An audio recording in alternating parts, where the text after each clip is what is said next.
Good morning. Good morning. You're now tuned into the pre-market post-scan report with yours truly, Dex, the algo capitalist, aka the Vulcan, coming to you live from PulseWaveTrading.com. You know, we got the world famous post-wave price trigger reports up in here. All right, that's how we roll. All right, that's what we do. Okay, it's what we do up in here. All right, and we put that in your hands each and every trading session. And why do we do that? Why? Because we like you. MOUSE. Remember that? All right, so let's get into it. Hopefully, everyone had a wonderful day yesterday and the day before. Hopefully you really did enjoy your weekends. All right, weekends are precious. They only come once a week. So much going on, man. I tell you, sometimes you just really don't know where to start. So we're just going to take it from the top. We're going to start from the beginning. We're going to go in like we always do. We're going to look at these markets first. And then we gotta clear the air. I think it's time to do that. I think we need to do that. It's one of those things where you hope you don't have to do it, like it's not really necessary. But then we got these situations and these circumstances, and unfortunately, yeah, we got to do it. We have to go there, and that's because we're being made to go there, even though we don't want to go there. So without further ado, let's get right into the overnight markets. All right. So first and foremost, we got the Dow, which was up. Now it's down. It's trading at 25,305, down 73 points. The NASDAQ 100 is now down 47 and a quarter points at 95.12 half. The E-mini S&P 500 is down 9 and 3/4 points at 30.32 half. The Russell, which I made my hustle, is up 2.1 points at 1394.9. Bitcoin Futures Composite Index is up 185 bucks at 9,655.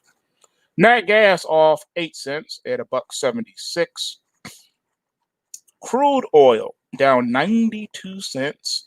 Sorry, make that 95 cents now at $34.55 per barrel, after topping out at $35.87 per barrel in the overnight.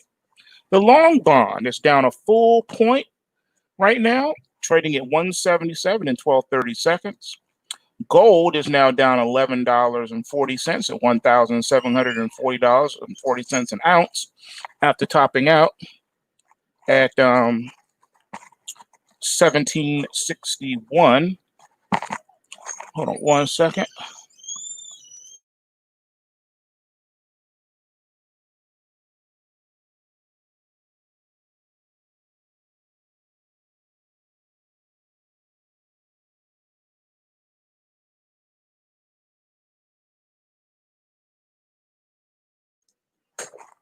All right, so let's see here.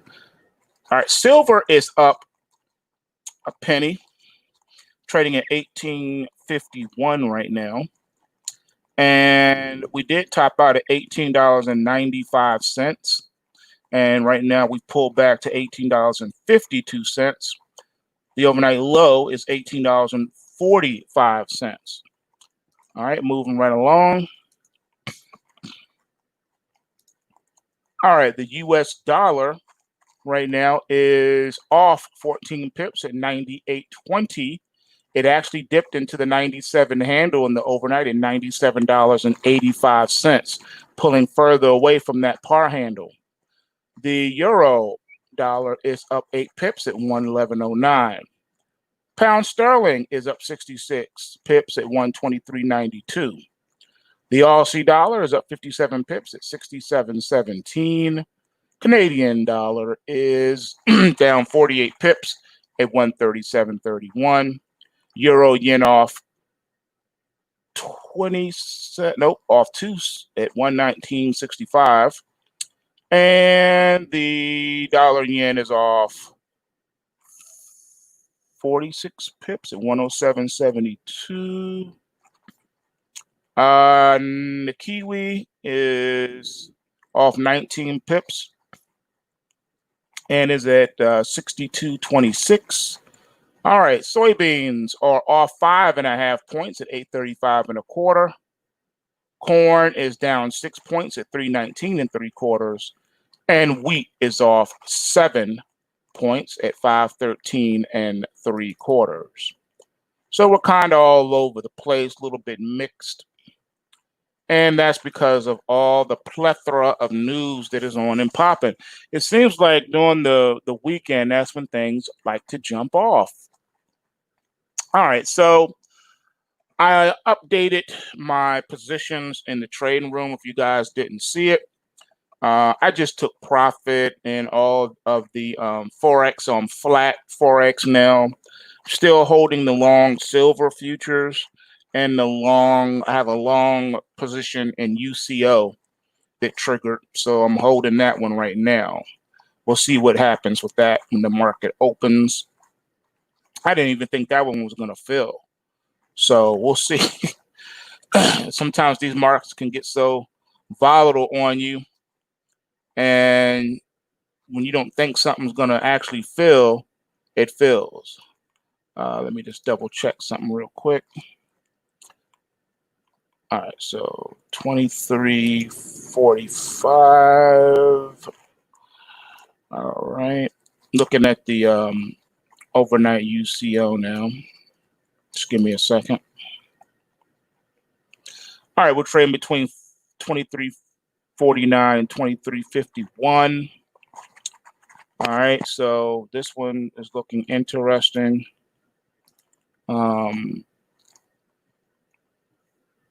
Yeah, it's looking interesting. We'll see what happens. All right.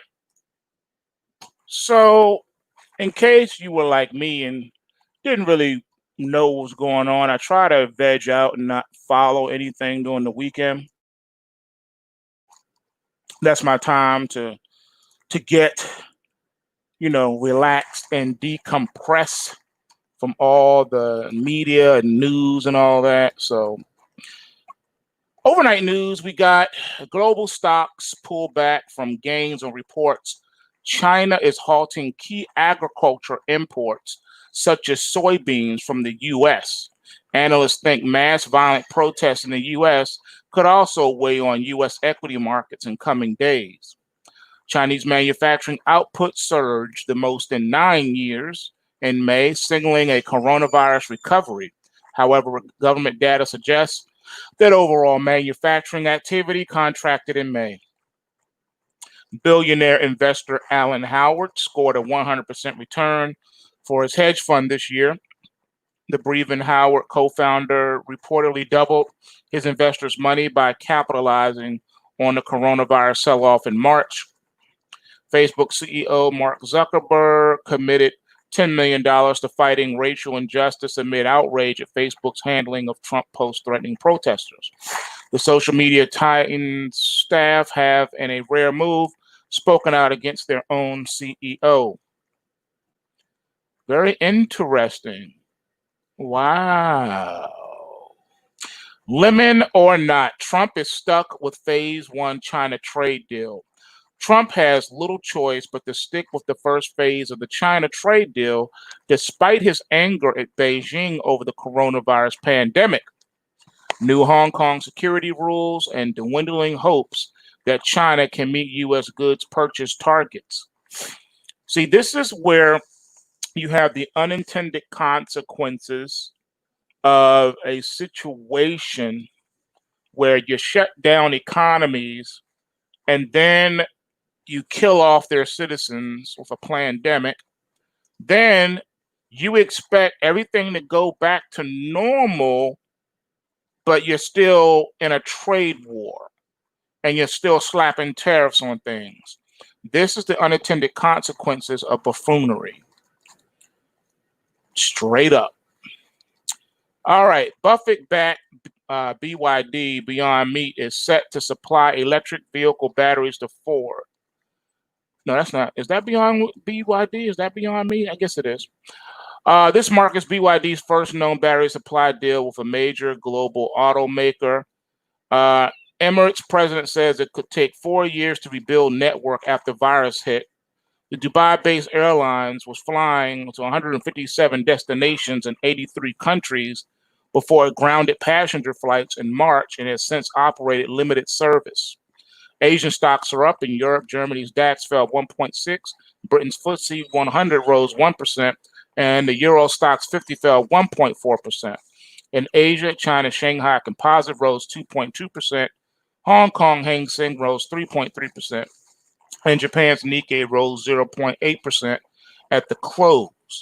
In the U.S., futures underlying the Dow Jones, S&P, and NASDAQ fell between 0.1 and 0.5%. Earnings are expected. Link Real Estate Investment is scheduled to report its fourth quarter results. It's a big day for data. U.S. manufacturing PMI and the 3-month, 6-month bill auctions are the agenda. All right, so that's that. It's a mouthful, isn't it? All right, let's see here. What else we got going on? Let's see.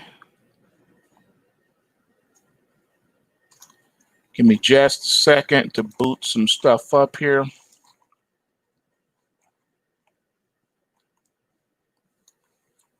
We got a plethora of things to deal with, and we're going to deal with it. Just bear with me for a second. We got a lot to deal with today. Let's see.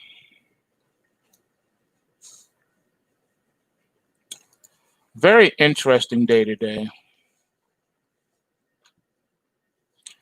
All right, so I'm almost done.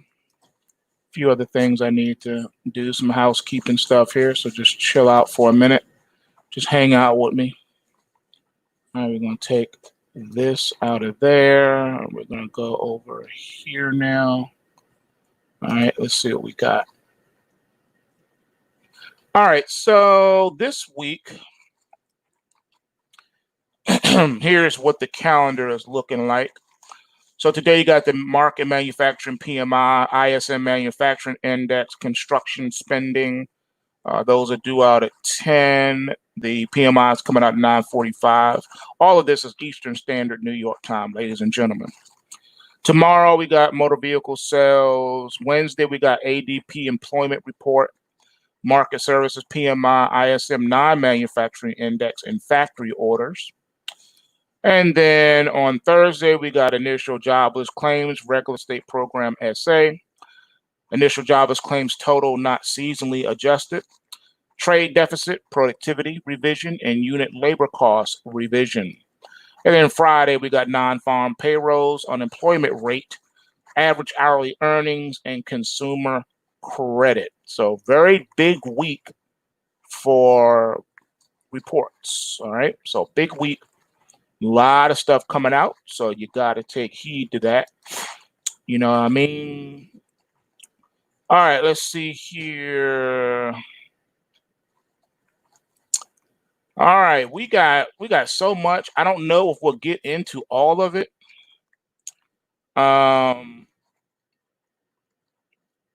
We just got so much. So much. Let's see. Just bear with me, man. Just bear with me. I'm gonna bring the pain. Just chill out for a minute. There's a lot of things we got to really talk about. I was reading some of the comments from the past pre-market PulseScan, and I have to tell you, what's happening in around the world is really starting to hit home, man.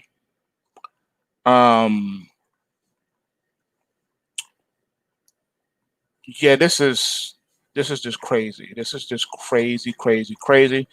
It's getting big, man. I even had a conversation with my brothers talking about what's been going on, because we're scattered all over the country.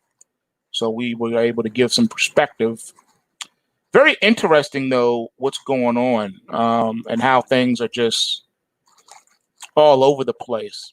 So we're going to start at the most logical places first. We're going to get into the riots because we would be remiss if we did not. I don't have a choice. I have to do it. I have to talk about it because, like I've been teaching you guys, everything comes back around to the markets. I don't care what the topic is, it all relates back to the markets. All right. Mathematics rules the day. Everything is about mathematics. You cannot avoid math. It's punching you in the face every day during good times and especially during bad times. Math is everywhere. You cannot avoid it. So let's deal. We don't have an elephant in the room today. We got a straight up stampede in the living room. We got animals all over the place. The house is really smelling disgusting because we got all these nasty animals inside the house. We got elephants, lions, tigers, and bears. Oh my. All right. We got a lot of things to do. So put on your big boy pants and your big girl panties and get ready to rumble. All right. We gotta go in. We gotta go in. We gotta go in. All right. We spare nothing. We miss nothing. We deal with all things here. All right. So let's start off with this. I got a comment in the last video. It says, Dex, stop it. We all know looting is wrong. This is not addressing the cause. Nobody wants to address the cause. Whatever made this devil comfortable, take a knee on this black man's neck needs to be eradicated. Voting will not work. Take the nap shoes off, Dex. I mostly ride with you, but you were wrong on this one. I do agree that they're allowing this, but until Negroes get off of their arses and govern themselves, this nonsense will continue. That's the solution. I miss nothing. I avoid nothing. I do not run from uncomfortable conversations. We run and face it head on. You know, part of being a man is doing manly things. You do not run or avoid confrontation. You have to address it head on. All right. Now, you always want to de-escalate situations when and if you can.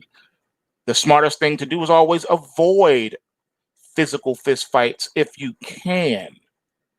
However, if you cannot, the proper thing with being a man is you have to handle your business. If anybody listening is from the streets, from the hood, you know what I'm talking about. Dude says, let's take this outside. All right. That means all prior means of democracy, of taking a higher road, has failed.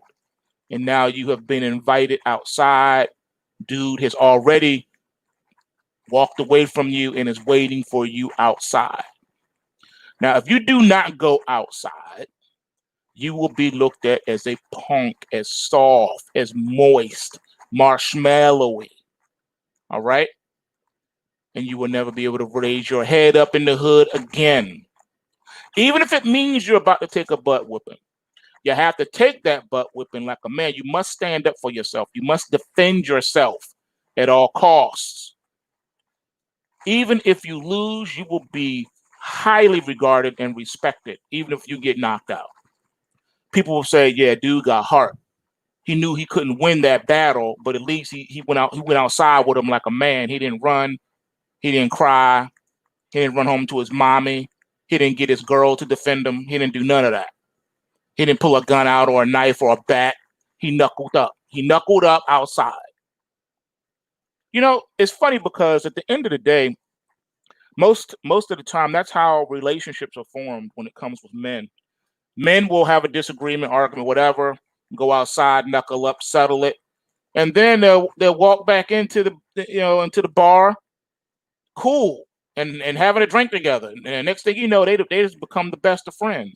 It's a guy thing. It's a male thing. Okay, that's just what it is. All right. If you're not a man, you don't understand. All right. If you're not a man, then you don't have no pride that comes with being a man. All right. Being a man has many things inside of his chest. He has warmth and compassion and empathy in there for his wife and children and for people who are suffering.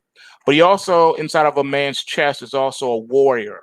You cannot get away from that. Inside of a man's chest lies the heart of a lion, a warrior. All right. That warrior comes out when it comes to defending other people, especially his family, his wife, his children, his friends, the less fortunate, someone that's in need of help. That man will be prepared to risk his life to save someone else's. That is the warrior spirit that lies in the chest of every man.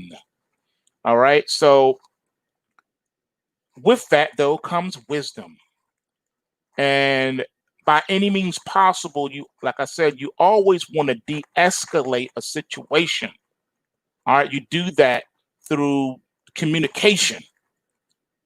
If you want to be raw with it, you can say you're trying to talk your way out of the situation. All right, there's the opening bell for those so inclined and need to put orders in. All right, so in this situation that the comment was referring to was, about the riots, about what the police did to that man. And at the time, I didn't see the footage or investigate it. It was a new situation.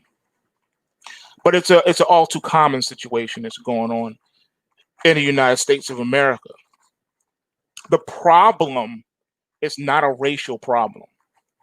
I don't know why people always want to play the race card because you saw a quote unquote white cop murder a quote unquote black man. Had nothing to do with race. That's what people don't understand. All right. The truth of the matter is, at the end of the day, it is the problem with the system in general. What system are we talking about? We've been talking about systems for a week now. Systems, models, all right, flawed models. The United States of America is been a prison country for many a decade now. The entire justice system is broken and it has been corrupted. It's basically a pay-to-play system. If you have money, which buys you access to a high-powered law firm, you can pretty much get off on just about anything, depending on the circumstances and situation and your relationship with the judge. If you play golf with the judge, pretty much you're gonna get a slap on the wrist. All right, and that goes all the way up to the death penalty. If you got the right lawyer and you got the right relationships, instead of getting the death penalty, you'll get life in prison. Whereas a poor man will get the death penalty. He's going to get the needle, the chair, all right, the rope, the firing squad. You fill in the blank. The justice system is not racist. The justice system is classist. It hates poor people. It favors the rich, not the poor. All right. Now, truth be told, what most people are not aware of because they haven't took the time to do the research, but it's all right there for you. It's available if you want to go and look into it. You can fact check what I'm saying to you if you want. But at the end of the day, as far as arrests across the board are pretty much neck and neck for just about every nationality. You could even make an argument in certain jurisdictions that more quote unquote white people are arrested than brown people. But see, that's not really where the problem lies. Because what you don't know is, even though in most places, more white people are arrested than black people, what you don't know is the majority of said white people are let go. They're arrested, they're processed, but they got the money to pay the bail to walk away. All right. A poor man doesn't have that. A poor man doesn't have access to competent legal counsel. He has to rely on a court-appointed attorney who probably is juggling 600 or 700 cases. All right. The system is designed for you to get plea deals if you are a poor person. You get a court-appointed lawyer. The lawyer's job, he doesn't have time to sit there and take you to trial. He's going to try to plea bargain. All right. You're going to say, okay, look, man, they're offering you 5 years, but we can plead that down. You know, you plead guilty, we can get that down to 1.5 years. What say you? We're on the other side of the aisle. Same person brought in for the same situation, charged for the same situation, has access to funds. He's able to post a bail and go home while he works this out with his attorney. Well, the poor man cannot go home because he can't afford the bail. You understand what I'm saying? The white man can go ahead and he can afford the money. All right. If he has the money, he can do it. Now, here's the flip side of this. See, this is what they don't like to report. The brown man with money is also going to fare better than the white man with no money. Anyone who is poor, regardless of nationality, is going to have to go up against the mammoth juggernaut, which is our judicial system, and he is going to lose. That is a fact. The one with the money that can post the bail and pay for the Johnny Cochrans of the world, he's probably going to walk. Straight up. The majority of the time, the state doesn't really have a solid case. They're hoping you plead out. That's why their arrest records and their conviction rates are so high, because most people take the plea. And one of the ways that they're able to have this 95% conviction rate is because the majority of the people that don't have the money have to plead out. And they scare them to death. They'll walk up to them and say, all right, we're telling the judge, we want you to get 100 years. 100 years? But all I did was steal a pack of gum. Yeah, you did. I know that. I know you stole a pack of gum. But see, what had happened was, because you have prior convictions, you've stolen a loaf of bread before, you got a ticket for jaywalking, you got a parking ticket, and you also, I see you got some points on your license for an auto accident that you caused. That's a conviction. So because you have prior quote unquote convictions, we can go with the maximum for this charge, and we're offering 100 years. So if you want, if you work this out with me right now, you plead guilty, what this one I'm gonna do for you. I know the judge, right? I'm gonna go ahead and I'm going to tell him, I think we can let this go for 6 months. You give us 6 months, and then we'll put you on probation for 5 years. I think we can get this deal done today. The poor man will say, shoot, 6 months is a lot, plus 5 years probation, where I have to go and pee in a cup every week, is a lot better than 100 years. So yeah, I'll take it. And that's what brings us to where we are today. All right. So at the end of the day, folks, this is between the haves and the have-nots. This is about money and those that have it and those that don't. These are facts, ladies and gentlemen, facts. Most people have the money to pay the fine. All right. You get arrested, you pay the fine, do whatever, and then you can walk. If you don't have any money, you will stay in jail. Do you know how many people that got money are arrested for, being drunk in public or whatever? You know what they do? They arrest them. They keep them in there like overnight, whatever, let them sleep it off. Then when they wake up in the morning, they let them go. pay this fine, and you can go. Straight up. No money? Well, then you're going to have to stay in jail and you have to go to trial, go before a judge. And they get to decide what they're going to do with you. See what I'm saying? The justice system is unbalanced. It is crooked. It is conflicted, convoluted, and corrupted. Until you address that and fix the justice system, then we can have a different conversation. But until you fix that, we're always going to have this problem with the justice system. Now, you want to focus more so on the street cop. Unfortunately, the quality of police cadets candidates has plummeted over the past couple of decades.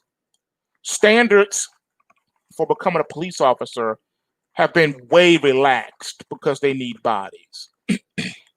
As a matter of fact, they prefer you to not have such a high IQ.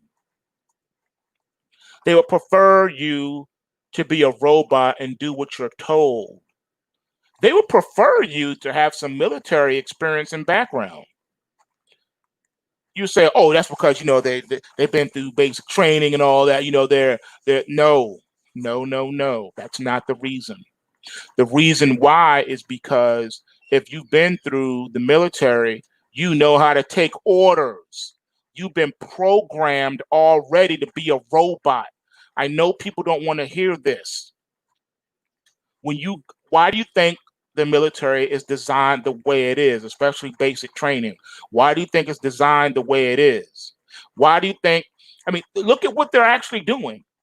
They are emotionally and mentally stripping you down to nothing so they can rebuild you into the way they want you to be as a soldier. All right? They strip you down. Doesn't matter who you are when you come off the street. They are going to straight up mind control you, program you to be a robotic slave soldier. And they use a lot of different psychological tactics to achieve this goal. One of the things that they use, which is a very strong emotional methodology, is patriotism. That's right. They ingrain it into you that you are doing your civic duty as a patriot to join the armed forces. And they tell you you are protecting your motherland. You're protecting your homeland. Everything we do in our foreign policy is to protect our national interests, is to protect our borders, our language, our culture, and that every nation outside of the United States is full of foaming at the mouth, rabid zombies that want to suck your blood and destroy you because they hate your freedom and your democracy. They are savages, unsocialized savages, and you, American soldier, it's your job to bring democracy and civility to these savages. Sometimes in order to do that, we have to kill some, bomb some, maim some.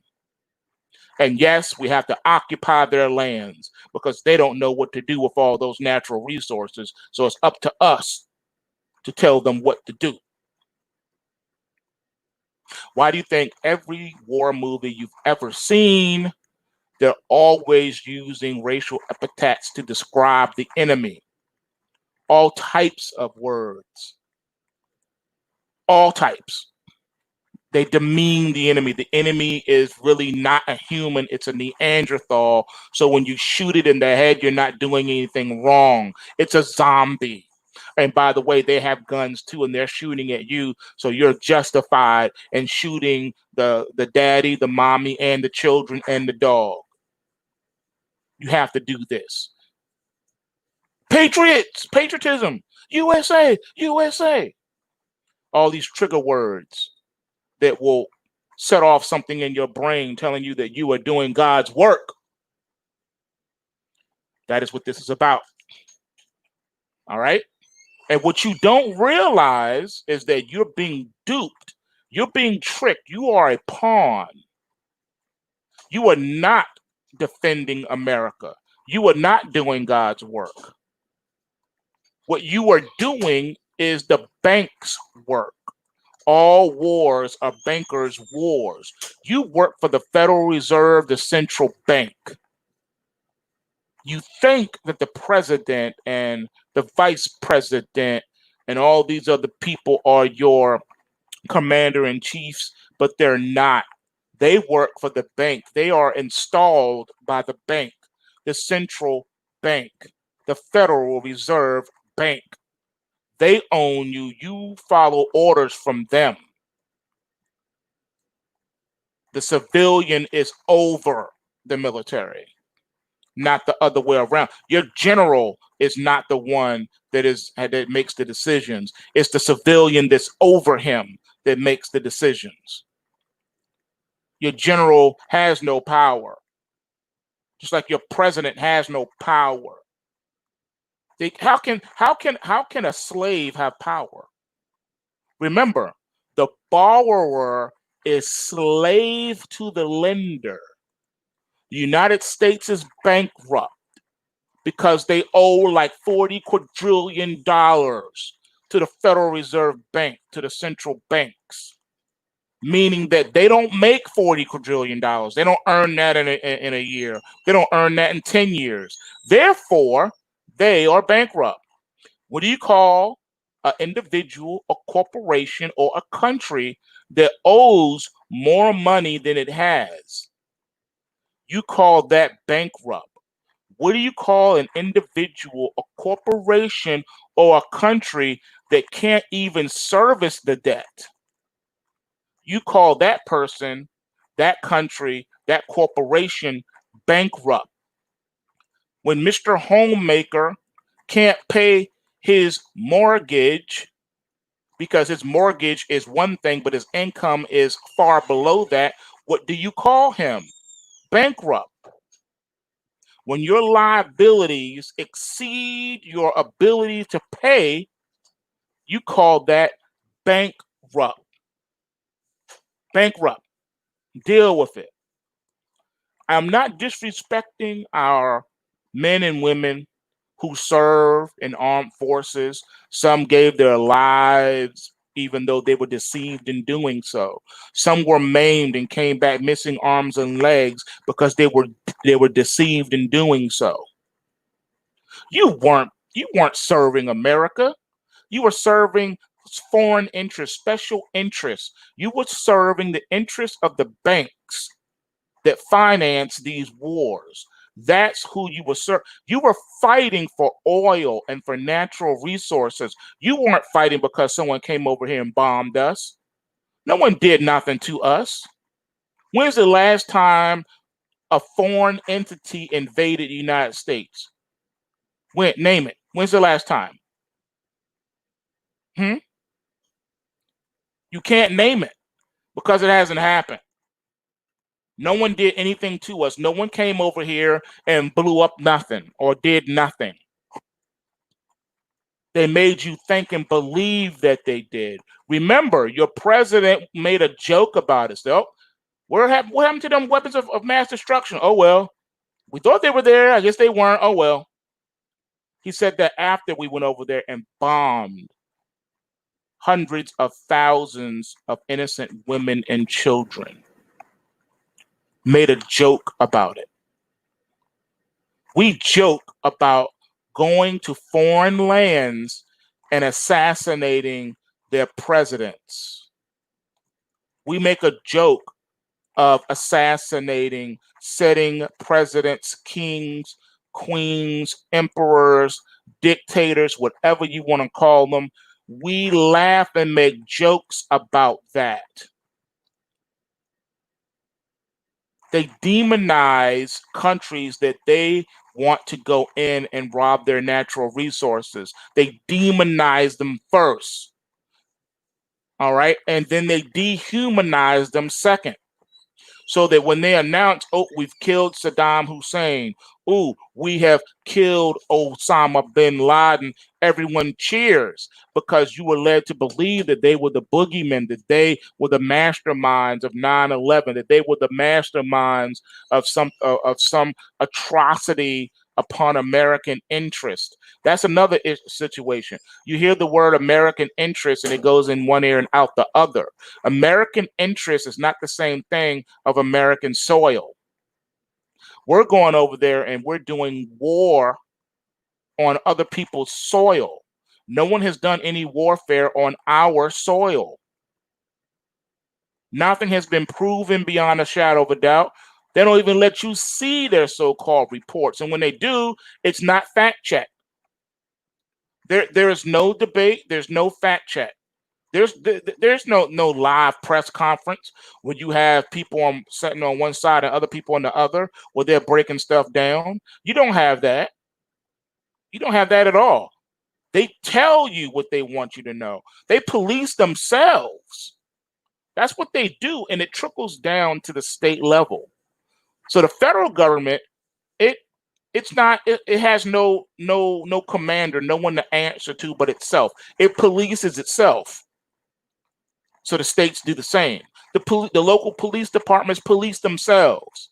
They say, we have an internal affairs division, but at the end of the day, they police themselves. Our systems are corrupt and flawed. And it's layer after layer of bureaucracy that needs to be overhauled.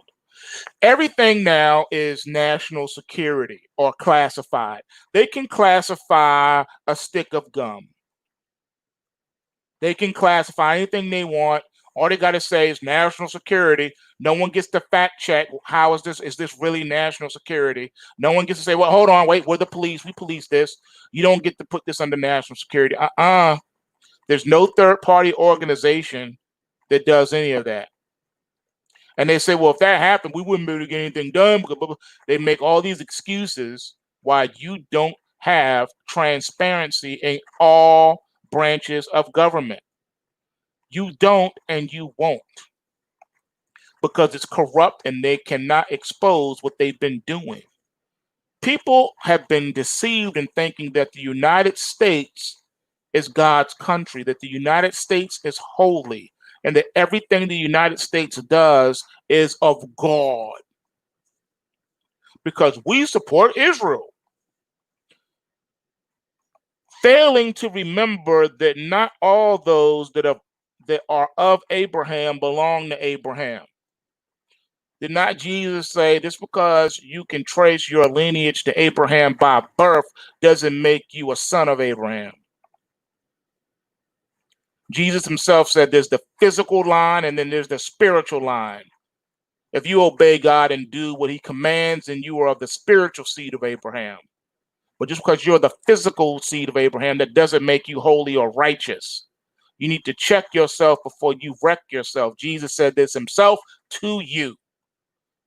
So just arbitrarily saying we support Israel is flawed and misguided logic. It doesn't wash with the scriptures and it doesn't wash with reality. You need to check yourself. Supporting someone just because you think it makes you feel good inside is not the right move. Israel has been caught doing all types of dirt and using the American government, the United States military, as its guard dog. So they go over there, they take people's lands, and we have a right that God gave us this land. You're right, he did. But then he took it back because you failed. You didn't obey God, so you lost it all, Israel. You even lost your temple, which was destroyed in 70 AD. Deal with it. Deal with it. And the Israel that exists today is not the true, real, original Israel. It is not the Hebrew Israelites. They cannot trace their lineage back to the Hebrew Israelites. The people that run the country of Israel right now are all proselytes, not Hebrew Israelites. No one wants to hear that either. We can't have a conversation about that either because they say, you're anti-Semitic.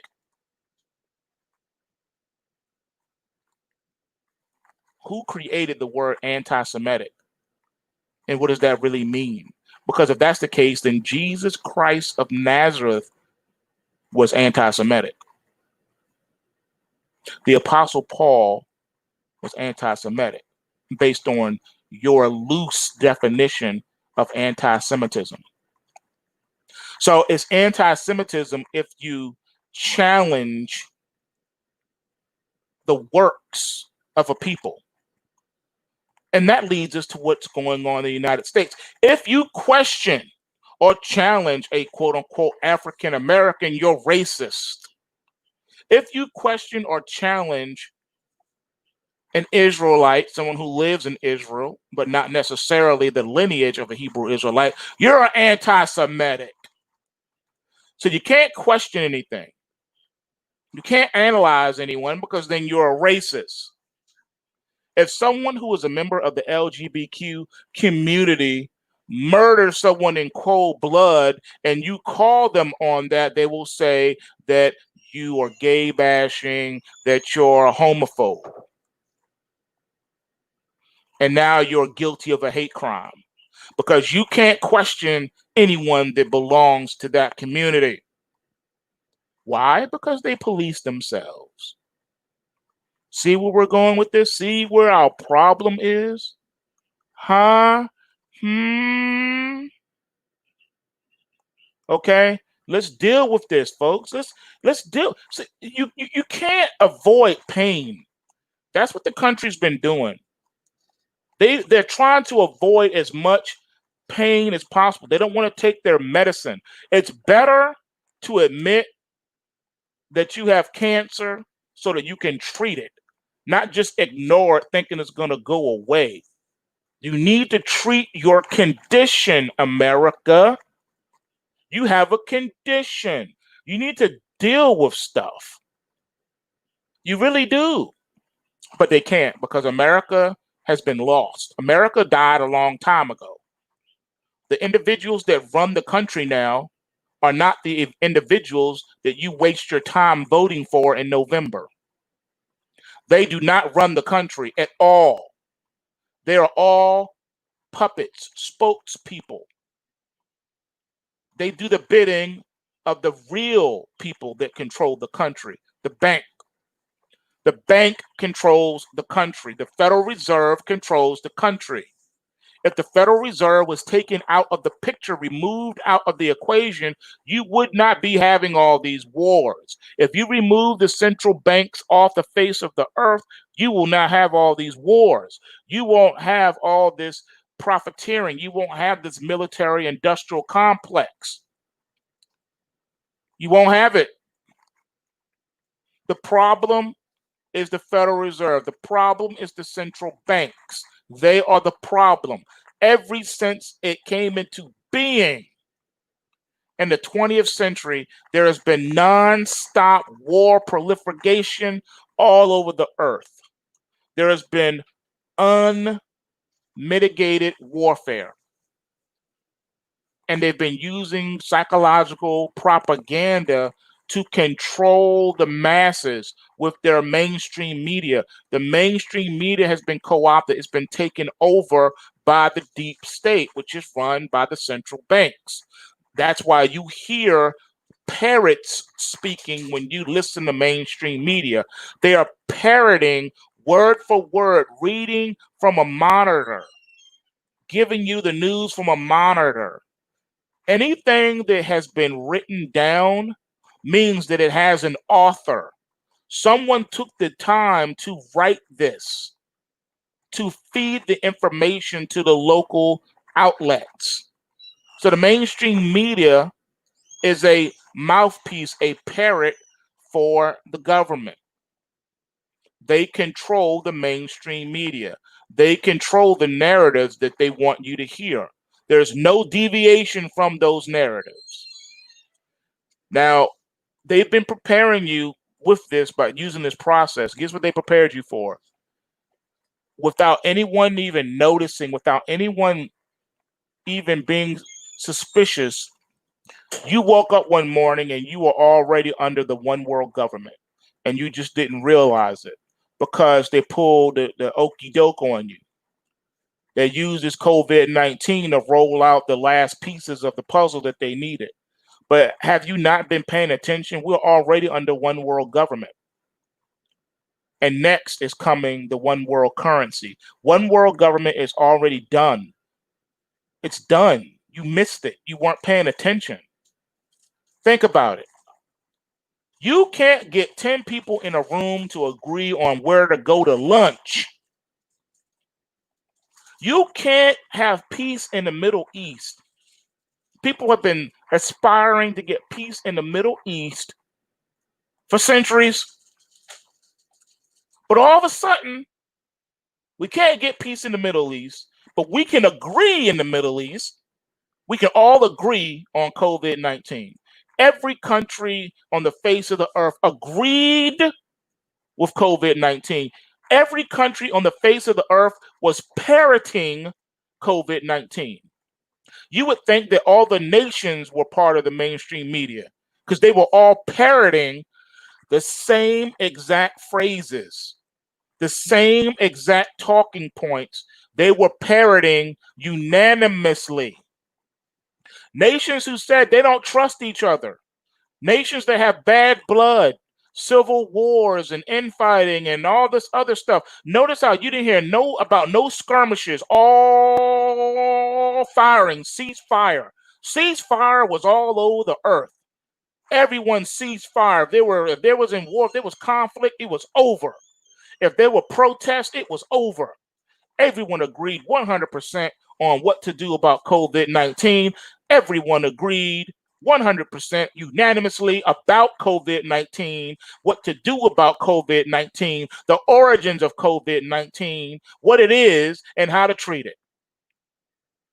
Everyone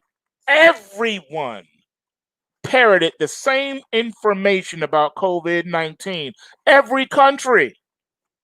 In a nonstop 24-hour news cycle, every country became a parrot 24-hour nonstop news cycle. Everybody locked down. Everybody put the same measures in place at the same time. Nations that said, we don't trust you, we don't even like you, but they agree on COVID-19. 200 plus nations on the earth acted in kind and lockstep about COVID-19. Everyone came together and acted as one government. And you all missed it because you weren't paying attention.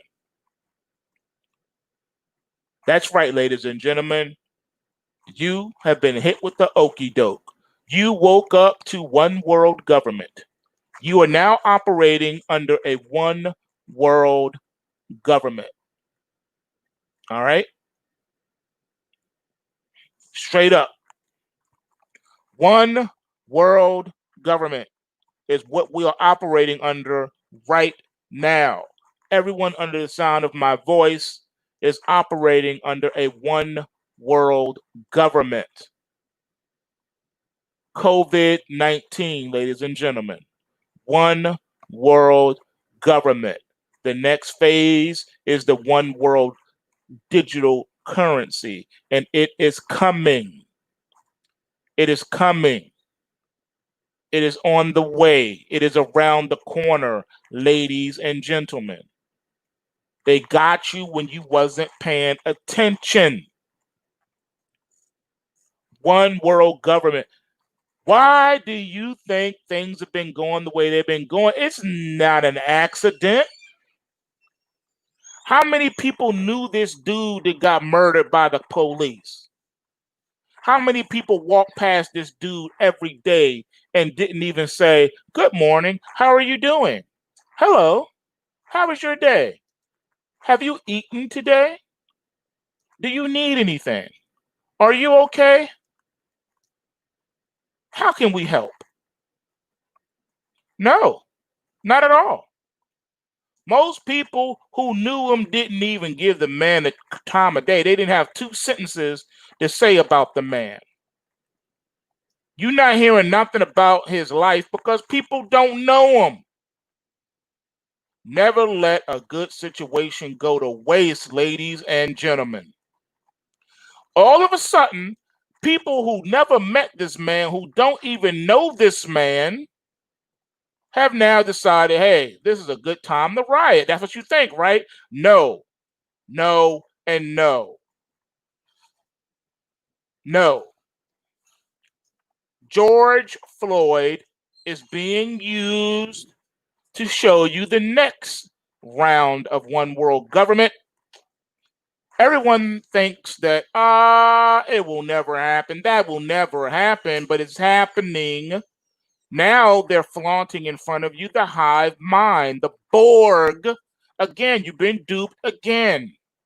You are operating under the Borg, under the hive mind.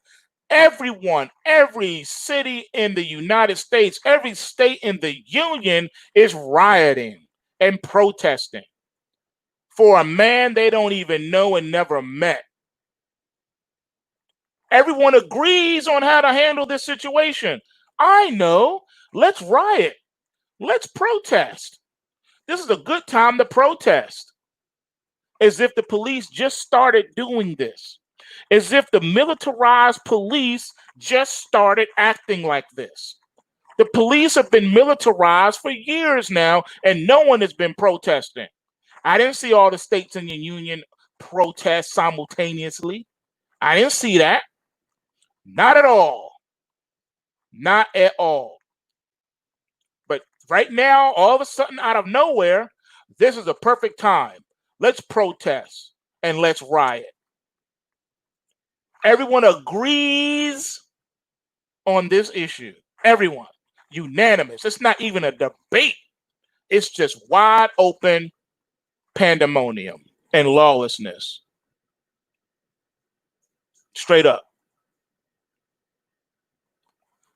Again, what is the situation? So the man goes into a convenience store or whatever, pays for something with a fake $20 bill, and the person calls the police.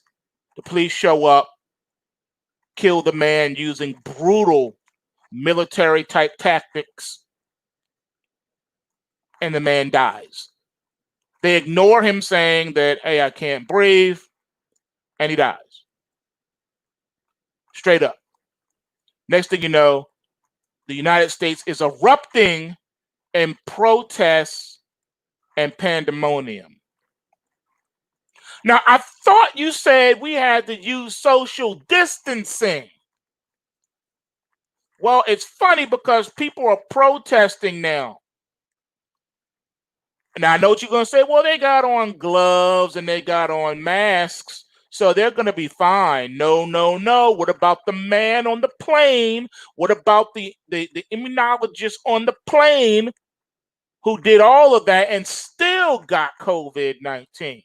He said, I think it came through my eyes. So right now, according to your own doctrine, the entire United States is now reinfected with COVID-19 because people are all over the place. And people are looting. So that means that someone who may have had COVID-19 in the last 72 hours touched the TV that you just ran out the store with, and now you have COVID-19. So we're reinfecting the country all over again. And guess what the end result of all this is going to be? You don't know, I'll tell you. Locking down all over again. Because now they're going to say, see, the locals don't know how to act. We got to lock down again. And then this is just another spiraling effect that is wash, rinse, repeat. And the same thing happens all over again. Again, over a man named George Floyd, who didn't do anything wrong. Do you know how many people have fake bills in their wallet and they're not even aware of it? All right. Counterfeiting is a problem and has been a problem in the country for decades. All right. And Those bills get passed along through the system. It's just how it happens. That's one of the reasons why they want to push for digital currency, because then you won't be able to do that. All right. Innocent until proven guilty. The way he was roughed up was what you call excessive force. Now, I'm glad that those officers involved have been charged with murder and fired. That's a wonderful thing. That means justice is actually working in this situation. But again, what one thing has to do with the other, right? Just because a few police officers are acting in a corrupt Neanderthal manner does not make it right for you to burn down your own community. That rioting is the dumbest thing in the world. Why would you tear down your own community? That makes no sense. It's stupid. It's stupid. Rioting is stupid. Tearing down your own community is stupid. Dumb, foolish, ignorant. It makes no sense. Now, on the other hand, if you said that the people were rioting at the place of origin, that would be different. So if they went down to the police departments and rioted, that would be different, because then that would be understandable. But tearing down the local businesses who have been struggling before the lockdown, now you're going to really put them over the edge and put them out of business? The dude who sold you cigarettes when you was craving, when you was geeking and tweaking over that cigarette, who he sold them to you every time, you're going to burn his business down? You're not thinking, where you going to get your next cigarette at if you burn down all the buildings that sell cigarettes in your local community? What a dumb thing to do. Miss, ma'am, you're going to help destroy the store where you buy your Similac and your Nutrimogen from and your Pampers? Really? Really? Really?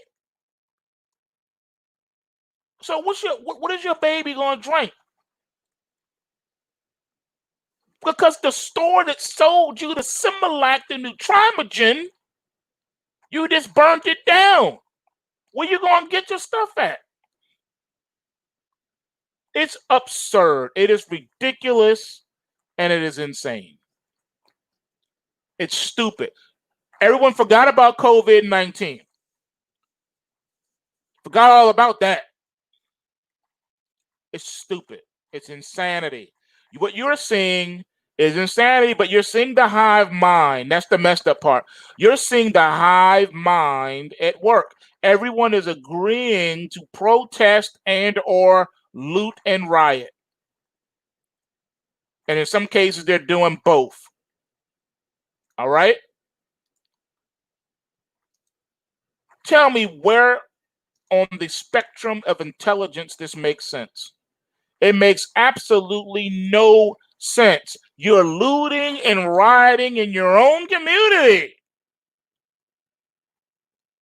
So what does this tell us about the United States of America?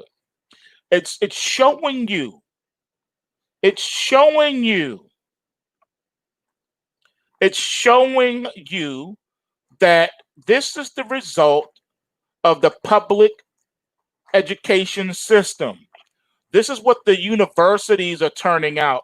This is what the public school system is turning out. This is the result of Common Core, ladies and gentlemen. This is your brain on Common Core. Any questions? Any questions? This is your brain on Common Core. And then we got police provocateurs caught on camera, exposed, fueling this. Then we have George Soros funded Black Lives Matter and all these other places adding fuel to the fire. And that even in itself, I've addressed it before, I will address it again. Black lives do not matter. I'm sorry to hurt your feelings. Black lives do not matter. They have never mattered. To who? To Black people. Black lives do not matter to Black people. They only matter to non-Black people. But Black people don't even value Black lives. Black people are the chief proponents of the Black Lives Matter situation.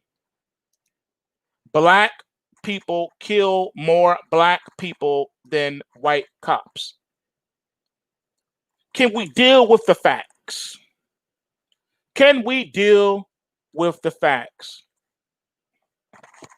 Black lives have never mattered to Black people in this country because Black people kill more Black people. More Black people have been killed by Black people than white cops. And we're not even going to go there with the abortion rate. More Black women abort more babies than any other nationality, according to Planned Parenthood's own statistics. Why do you think Planned Parenthood put those centers in Black neighborhoods? Why is Margaret Sanger herself on record saying that that's why she did it? Because she wanted to depopulate the Black race in America. But no. Black women ignore all of those facts and they still go there and abort the babies anyway. So don't tell me Black lives matter when you abort 30 million Black babies every year. Every year. And then when you are brought to the carpet on the situation, you get all in your feelings and emotional and say, it's my body, I do whatever I want. So it's okay for you to kill Black lives, but white people can't kill Black lives. Really? Really? Really? Okay, just look it up. You go and fact check what I just said. You go look it up. Go look at the statistics. They're there for you. The leading pro-abortionist in the United States is Black women over every other nationality of women. Black women have the most abortions, period. Facts. Deal with it. Deal with it. So don't tell me Black lives matter. They don't. Not to Black people. If they did, then they wouldn't be aborting their babies. Yeah. This is a phenomenon, ladies and gentlemen. A phenomenon that has existed ever since there has been legalized abortion, number one, and a Planned Parenthood center. Prior to Planned Parenthood centers coming into existence, Black women were not getting rid of their babies at the rate they are today. Let's deal with those facts. No one wants to deal with these facts. These are facts. People don't like to talk about these kind of things, but we need to. We need to deal with this. Don't stop running from the truth. Stop running from facts. Deal with these facts and these truths before you start blaming anyone else for doing the things they're doing. All right? And that's just what it is. No one wants to deal with the fact. Can we just stay on topic? Why are so many Black women aborting their babies? Can we start right there? Let's start right there. Why are so many Black women aborting their babies? And then have the nerve to say Black lives matter. That is a monumental contradiction. Straight up. All right? And let's deal with the fact that Margaret Sanger said in her own voice that that's why she put up Planned Parenthood, to exterminate Black people. She wanted to cull the herd, so to speak. Let's deal with it. Let's deal with it. Let's deal with it. Can we have a real conversation, a grown-up conversation about that fact of history? Let's not try to rewrite history. Let's not try to avoid the history. Let's deal with that history. Stay on topic. Where's the answer to that question? Why aren't Black women speaking out about this? Planned Parenthood was put there so that you could kill your babies. They wanted you to kill yours. That's why they're located in the urban areas, in Black cities, Black neighborhoods. Let's deal with that fact. That's another fact. Can we deal with that one? Let's talk about that one. No one wants to talk about these two issues. These are very incredible issues. Let's deal with it. Fact number one. She said that she put those things there so that they could depopulate Black people. They also believed in racism. They believed that Black people were less than other people and they needed to be taken out, removed out of the equation. They believed in that perfect race doctrine. These are facts. Look it up. Look it up. All right. These were their beliefs. This is the history of your Planned Parenthood. All right. I'm just saying. Let's deal with some truth. Can we talk like adults for once? Because that's at the heart of all of this. It's not the fact that another Black guy was murdered by ignorant police. Now, we started off talking about how the justice system, it's not that it's racist, it's that it's classist. It favors the rich and punishes the poor. Those are facts. But now we're talking about this on the street level, the state of the police. The problem started when we started militarizing the police.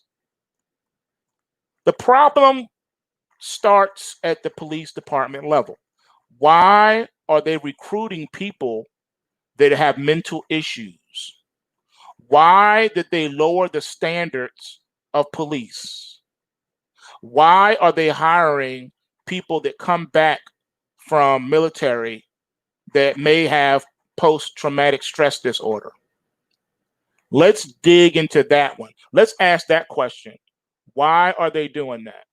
Why?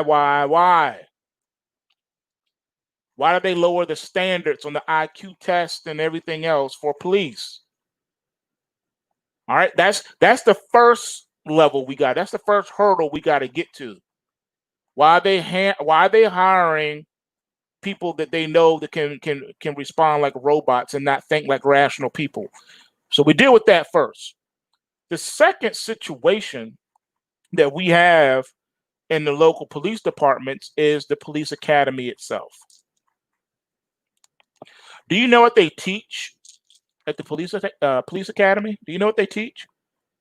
They teach you that anyone who is locked up in jail, doesn't matter what their crime is. It doesn't matter. Doesn't matter what the crime is. They can't wait to stick something in your neck. Do you know what the police training videos look like? Showing cops getting something stuck in their neck.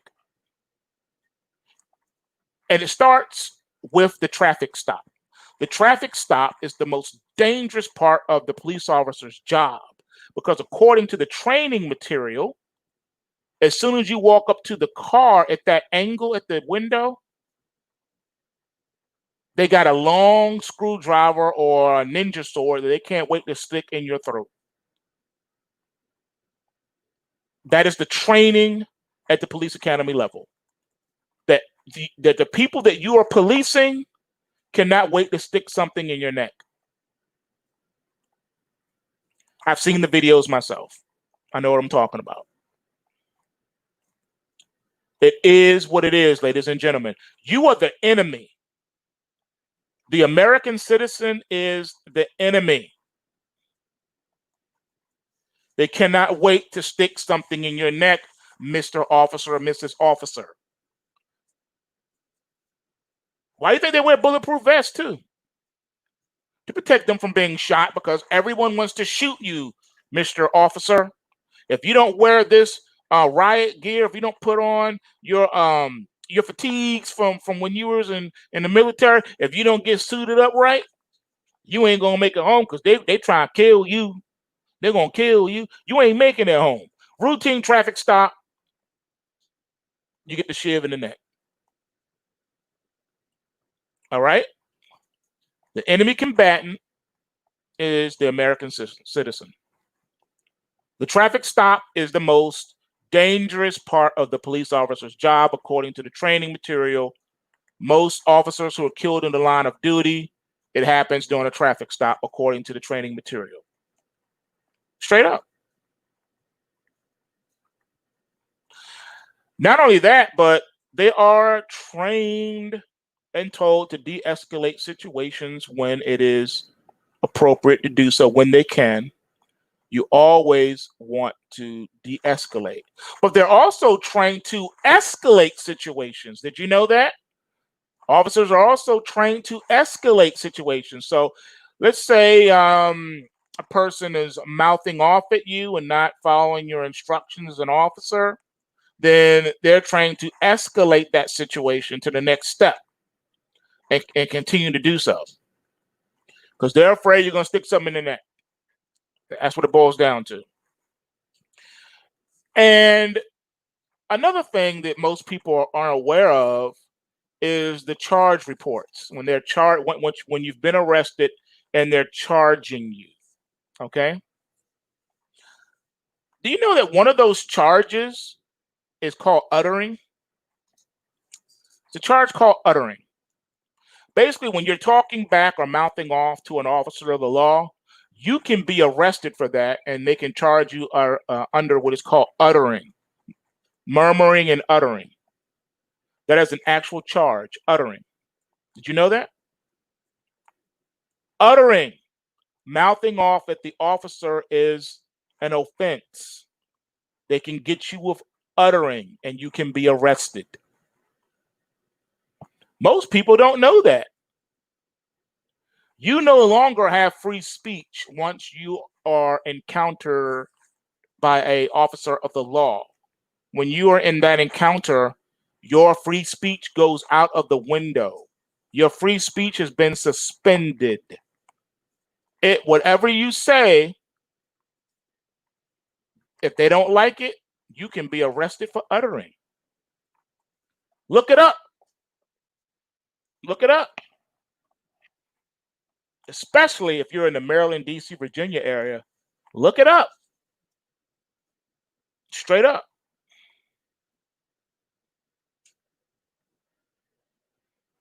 So it is what it is. It is what it is. We need to deal with these truths. Stop running away from the truth. Deal with the truth, ladies and gentlemen. All right? You got to deal with it. Now, we're going to take another step. I think I've exhausted everything on this one. So we're going to move on now to our next situation that we got to deal with.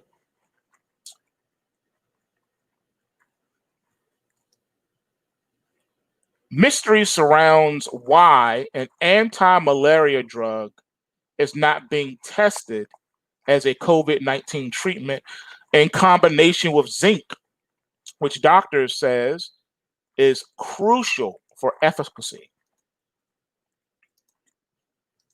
Why haven't you heard anything about that?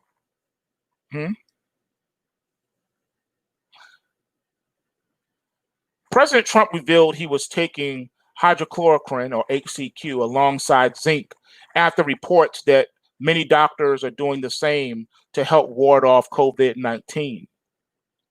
Criticism of the president rose sharply after a non-randomized study published in the Lancet said that HCQ provided no benefit to hospitalized COVID-19 patients while being linked to increased deaths.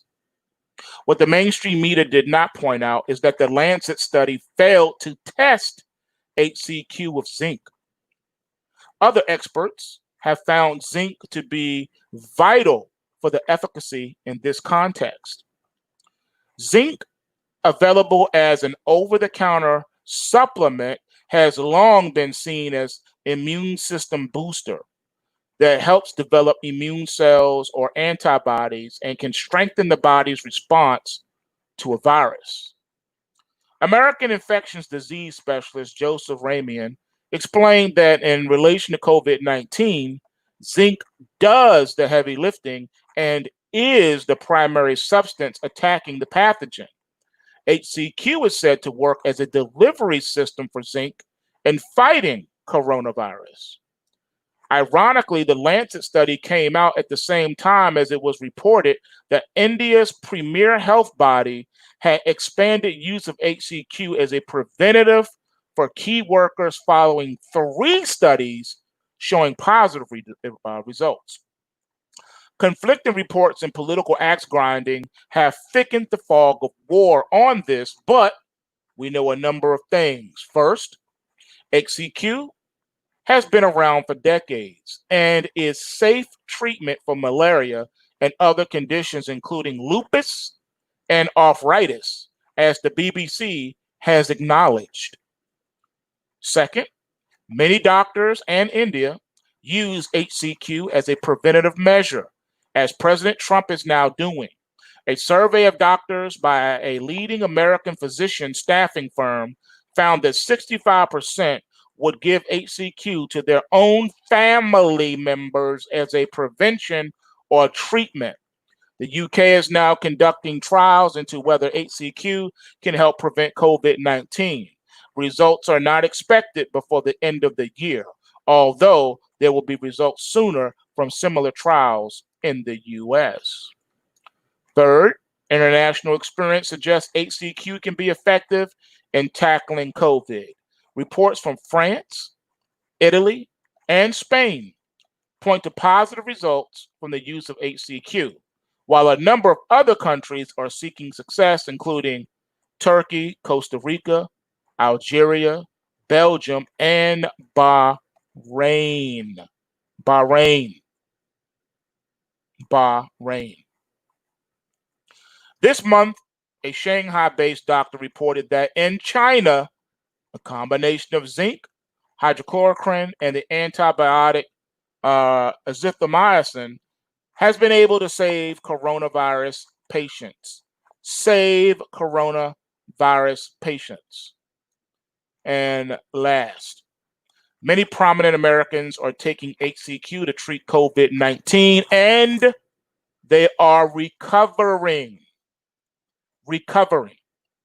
Even as opponents attack President Trump for following the lead of many doctors. Hall of Fame rock star David Bryan, best known as the keyboardist for Bon Jovi, tested positive and was treated with HCQ, among other things. By late April, he was said to have recovered. Former Democratic presidential candidate Amy Klobuchar has now admitted her husband was treated with HCQ after he contracted coronavirus. After this rapid recovery, Senator Klobuchar said through gritted teeth, "I believe he did briefly take that drug." Sadly, it doesn't seem to be the priority of most mainstream journalists and some in the scientific community to report the facts on HCQ in a responsible manner. As political commentator Scott Adams recently pointed out, the corporate news, CNN, Fox News, etc., has no credibility when it comes to reporting on pharmaceuticals. In this context, this may be partly due to politics, but is also a result of their financial stake in drug advertising. There we go with corruption again. With regard to reporting of the Lancet's findings about increased deaths Adams asked whether this should be seen as a surprise, given that we know the HCQ can have some heart issues with people who already have heart issues. Do elderly people who are dying from coronavirus have strong hearts? Probably not. He added, what they don't do on CNN is mention that if you don't test it with zinc, if you don't test, do not test it with zinc, then I'm not sure that you're really testing the thing that has the most promise. Where is that test? He has a point. A number of doctors say zinc is essential. California emergency physician Dr. Anthony Cardillo said during a local television interview, HCQ really only works in conjunction with zinc. Every patient I have prescribed it to has been very, very ill, and within 8 to 12 hours, they were basically symptom free. And so clinically, I am seeing a resolution.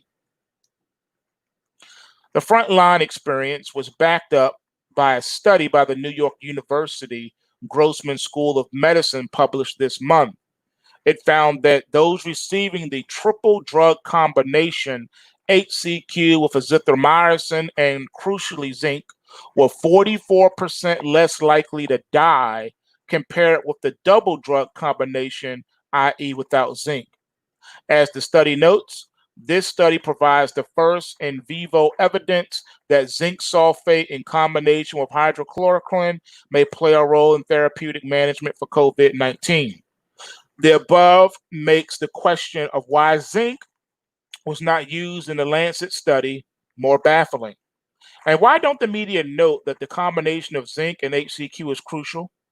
As Scott Adams puts it, when they say the president is taking this drug that is killing people, it is not true. It is basically a lie. Both Fox News and CNN are doing something is completely illegitimate. I don't know any reason you would do that other than to mislead. Sadly, with a presidential election approaching, it's doubtfully whether the barrage of fake news over this treatment will be replaced by professional reporting. We can only hope that the truth, whatever it may be, will win out in the end. See, ladies and gentlemen, this is a big problem. Big problem. But here's something a little bit closer to home.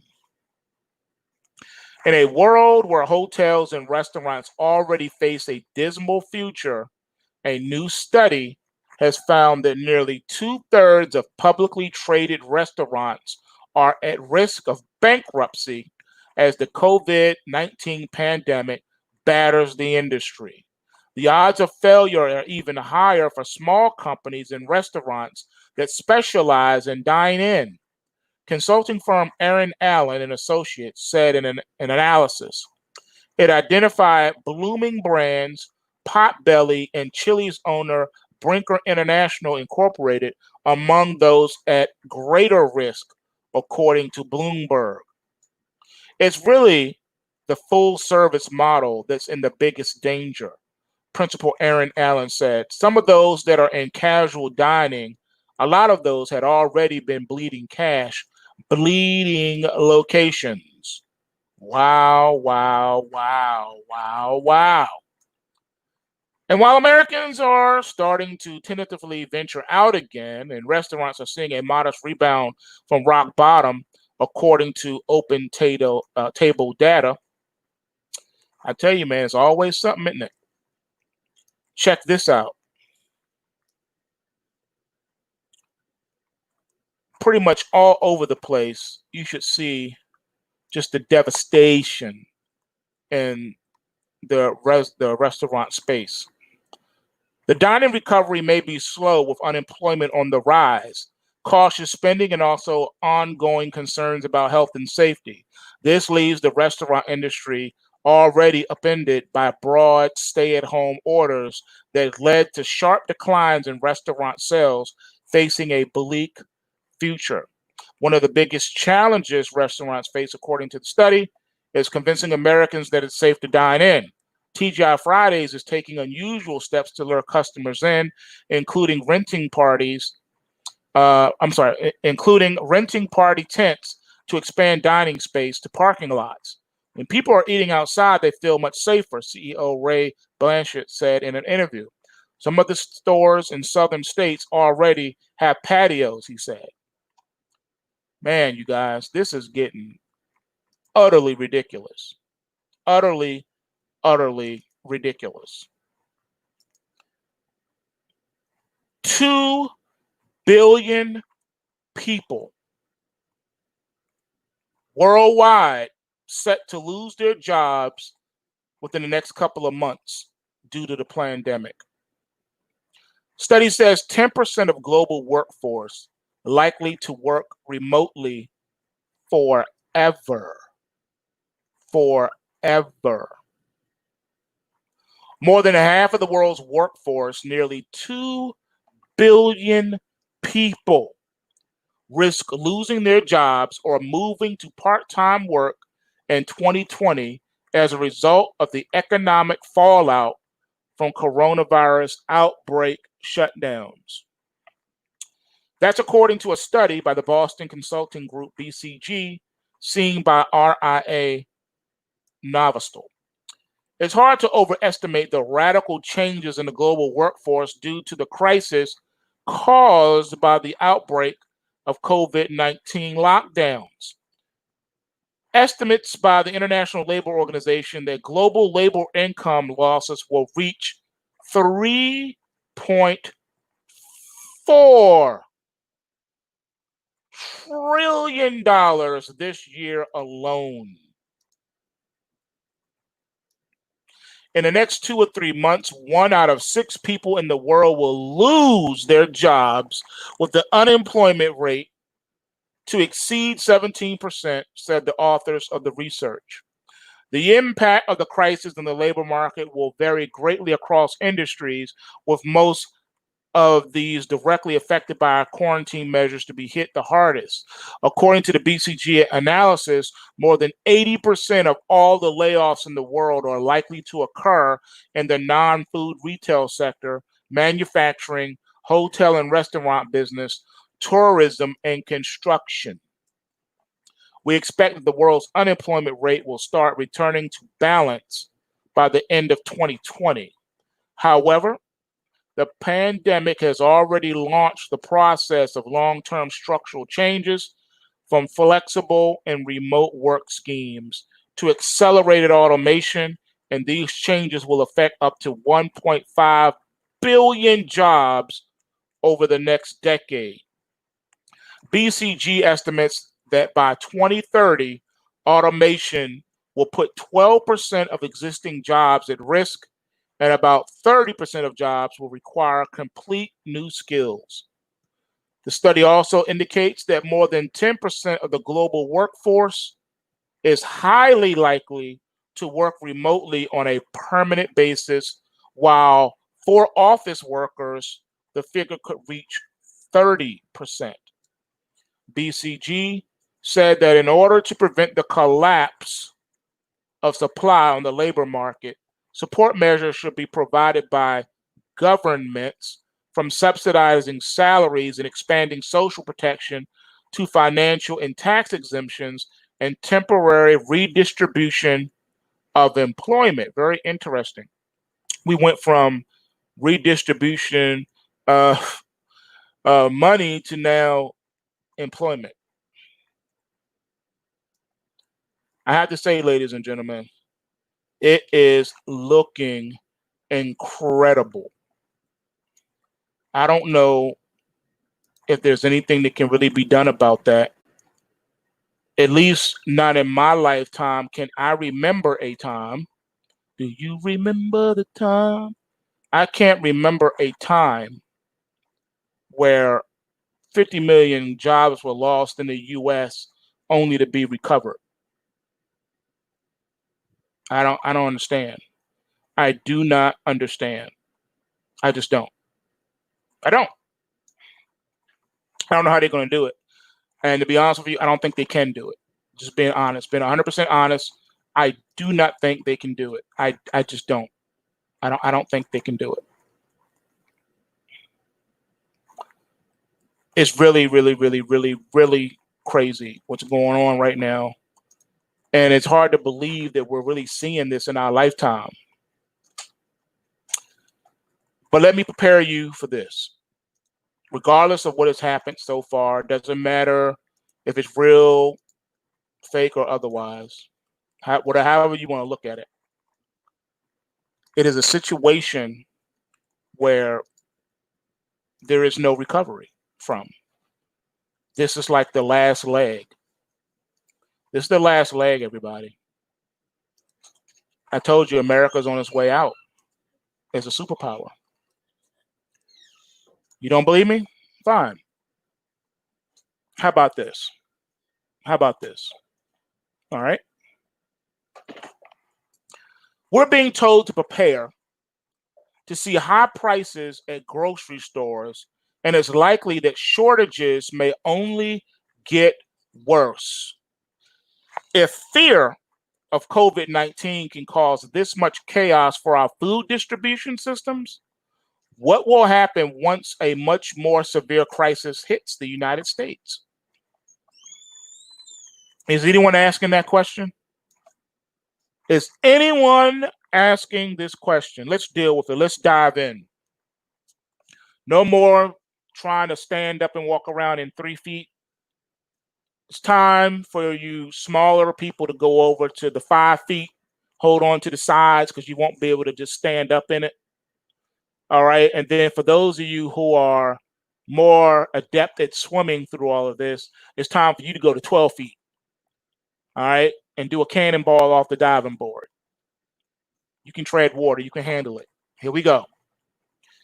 If you have been to a grocery store lately, then you already know that prices are higher than usual and that there are shortages of certain items. I will extend that to the internet. Have you tried to find things on Amazon?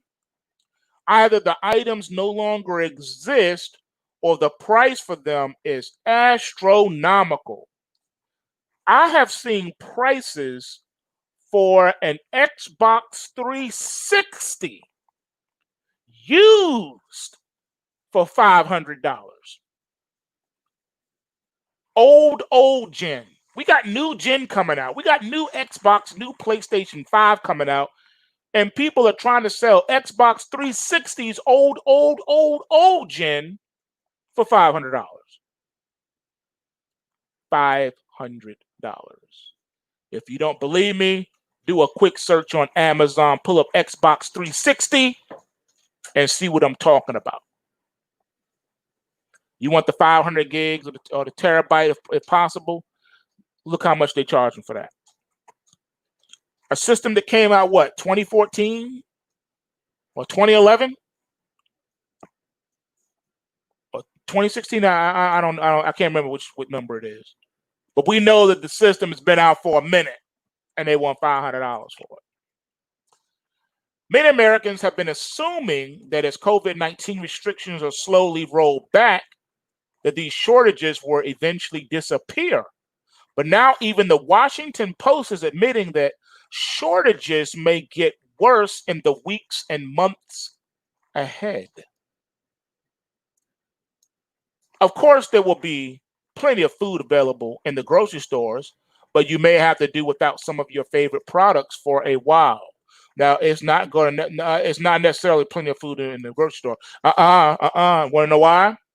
Even if all of the stores right now, someone had a magic wand and they were able to snap their fingers and every grocery store in the United States was fully stocked. I mean, fully stocked with everything pre-pandemic. You would still have shortages. Someone's like, what are you talking about? How you still got shortages? You just said that all the shelves are fully stocked. How you having shortages? Okay, remember what I've been teaching you. There's a difference between facts and truth. Facts and truth are not always the same. So I just lined you up. I set you up. You ready? The fact is that the store's shelves are full. The truth is You still can't just go in there and buy whatever you want. Whatever you want is not available. You know why? Because we are still under rationing. If you have been to the grocery store lately, you know what I'm talking about. You may only get 1 or 2 cartons of eggs. You may only get 1 or 2 bread or whatever. They have a long list of things you may only get 1 or 2 of, and that's it. Doesn't matter how big your family is. Doesn't matter how many bathrooms your house has. You only get 1 roll of toilet paper, and that's it. Straight up. I'm just saying. It is what it is. And you should also brace yourself for significantly higher prices for many of the products that do remain available with or without rationing. As a WBTV noted, this will especially be true for basic meat staples such as ground beef and chicken, where they are also rationing. You may get 1 or 2 and that's it. All right? Americans looking to get outside during the holidays or nice, sunny days, they're going to get punched in the face with extremely high prices at grocery stores, and they're going to be rationed, so you won't really be able to have a cookout. You know how people like to have cookouts, and you got chicken, you got your ground beef, you per sausages, hot dogs, hamburgers. No more family cookouts, not at all, not happening. You only get one per item, and that's it. Straight up. That's all you got. All over the country, COVID-19 is playing havoc with food distribution systems, and nobody has been hit harder than meat processing facilities. The virus has spread like wildfire in such facilities, and this has resulted in many of them being forced to shut down for an extended period of time, if not indefinitely. With less supply and roughly the same level of demand, meat prices have escalated quite a bit in recent weeks. In fact, in April, it was witnessed that the largest spike in food prices was seen in 46 years. But now for you vegans and vegetarians out there, you're not off the hook either, because those prices extend to your fruits and veggies as well. And in some cases, you may be out of luck. There have been times throughout this COVID-19 situation where I have seen iceberg lettuce and tomatoes gone, out, none left. Straight up. Radiated or otherwise. Prices Americans paid for eggs, meat, cereal, and milk shot higher in April as people flocked to grocery stores to stock up on food amid government lockdowns designed to slow the spread of COVID-19 and also designed to destroy the economy. The Labor Department reported Tuesday that prices U.S. consumers paid for groceries jumped 2.6% in April, the largest one-month pop since February of 1974. The spike in supermarket prices was broad-based and impacted items from broccoli and ham to oatmeal and tuna. It's hitting everything, you guys. Everything. You think, oh, I only eat rice, I'm good. Nope. Try finding rice in most supermarkets. I'm telling you, to this day, I still cannot find any rice in my local supermarkets. No rice. No rice. Of course, there have also been whispers that some funny business has been taking place among the meatpacking giants, and federal officials are now investigating allegations of price fixing. Federal prosecutors are looking into allegations that the meatpacking industry is coordinating or manipulating prices. A person familiar with the investigation told Fox News. The Department of Justice investigation has been going on for months, the source said. Prosecutors are specifically scrutinizing the 4 largest meat packers in the U.S., which control more than 80% of the market: JBS, National Beef, Tyson's Food, and Cargill. Remember I told you that there was like 3 or 4 people that controlled the meat industry? Well, it's finally been named for you right here. JBS, that's 1. National Beef, 2. Tyson's Food, 3. And Cargill, 4. Those are the 4 largest meat producers in the U to the S to the A. Yep. Our 2 favorite space aliens from Sesame Street, as they would say it. But no matter how that investigation unfolds, we should expect higher prices to continue because the industry simply cannot produce as much meat as usual with so many facilities shut down. And with each passing day, we learn of more workers that have become infected.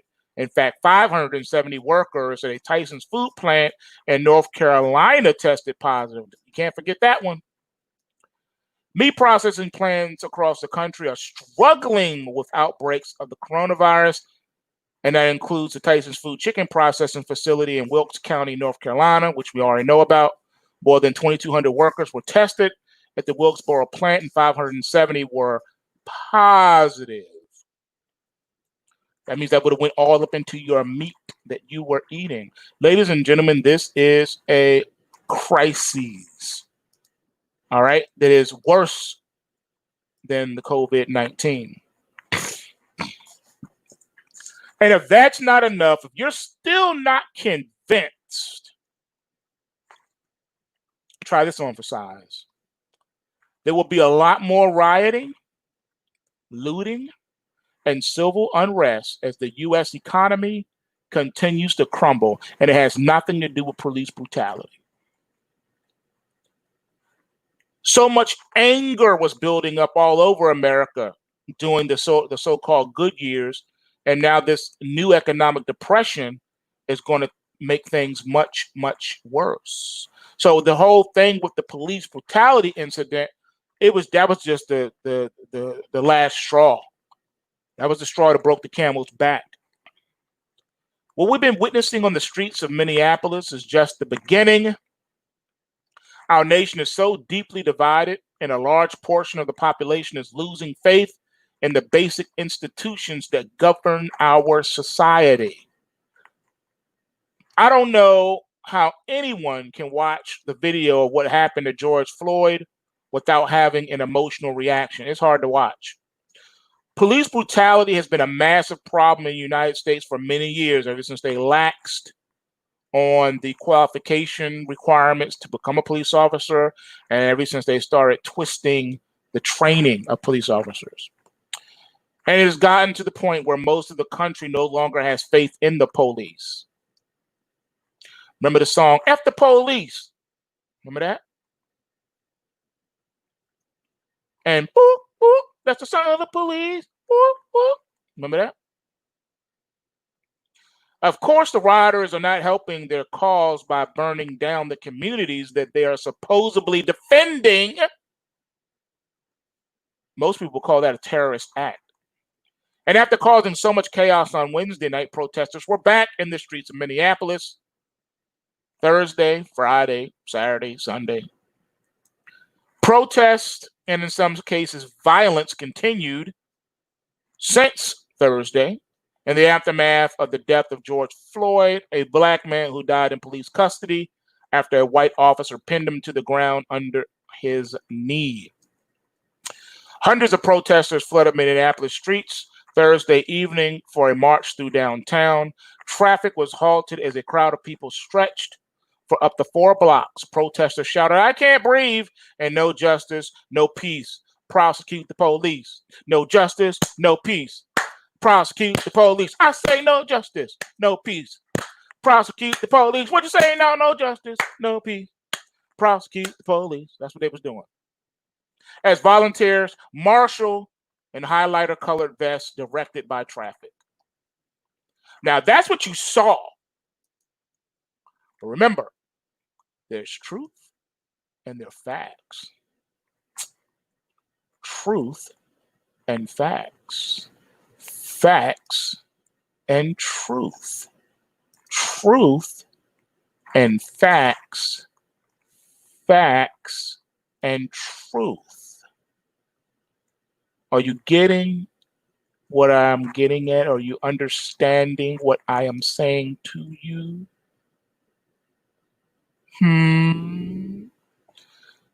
You got to really sit back and take a deep breath and look at what is really going on. You got to ask yourself, why is this happening? Why? What's really going on? What's really good?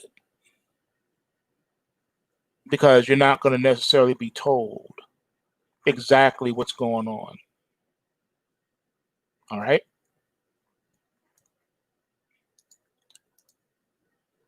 Peep this.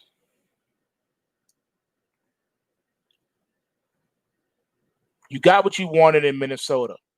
Your organization is a disgrace, and Soros himself is absolute filth in my book. Conservative firebrand Candace Owens has started a feud with Open Society Foundations after accusing the George Soros-funded NGO of fueling the ongoing riots in Minnesota and across the United States. Owens speculated that the fires and looting in Minneapolis was being carried out by activists linked to the billionaire after noting that police chief Madaria claimed the criminal activity was being instigated by people not native to the city. Remember the Charlottesville situation? My guess, as he did with Antifa, Democrat George Soros has these thugs on payroll. He is funding the chaos via his Open Society Foundation. Raw footage can be seen. The accusation clearly ruffled the NGO's feathers, which fired back a retort, insisting that they do not condone violence and do not pay people to protest. They also claimed that Owens was trying to distract from a case of police brutality. All right. Unimpressed, Owens accused the group of throwing money at Black Americans to riot and scolded the organization for spreading hate and dividing America. Now, that's terrorism, folks, and nothing's going to be done about that, I'm sure of it. Straight up. Soros Open Society Foundations has indeed provided cash to activists linked with the Black Lives Matter movement, although the organization has long maintained they don't fund protests per se. Protests erupted in Minneapolis after a brutal police arrest reportedly led to the death of an unarmed Black man, George Floyd. Although initial demonstrations were largely peaceful, Minneapolis has seen 2 nights of rioting. During a press conference on Thursday, the city's police chief said that many of the people involved in the criminal conduct last night were not known Minneapolis to them and were not recognized as being from the city. A police precinct headquarters was set ablaze on Thursday night after law enforcement abandoned their position. The Minnesota National Guard has been deployed to the area purportedly to assist the city's fire department as they battle fires set by rioters. U.S. President Donald Trump has warned that he could send the military in if order is not restored. Now, it's funny that the Open Society's response was, we don't fund protests per se. All right, so you're being funded to protest, but because the money's not specifically earmarked under protest, it's earmarked under, let's say, public outreach, the money's still being used to fund the protests. Doesn't matter what it's earmarked for. See the difference between truth and facts? Here, it is not so apparent. Okay? Ladies and gentlemen, this is what they don't want to focus on.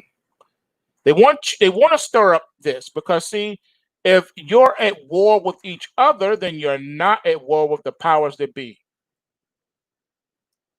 And that's okay with them. They're fine with that. They're fine with that.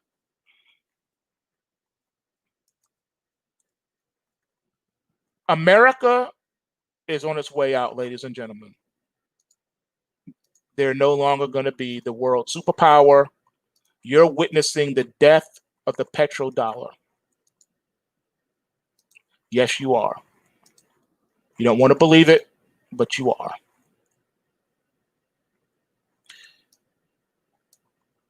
Another nail in the coffin to show you how America is on its way out. Nearly half of small business owners expect to close down permanently.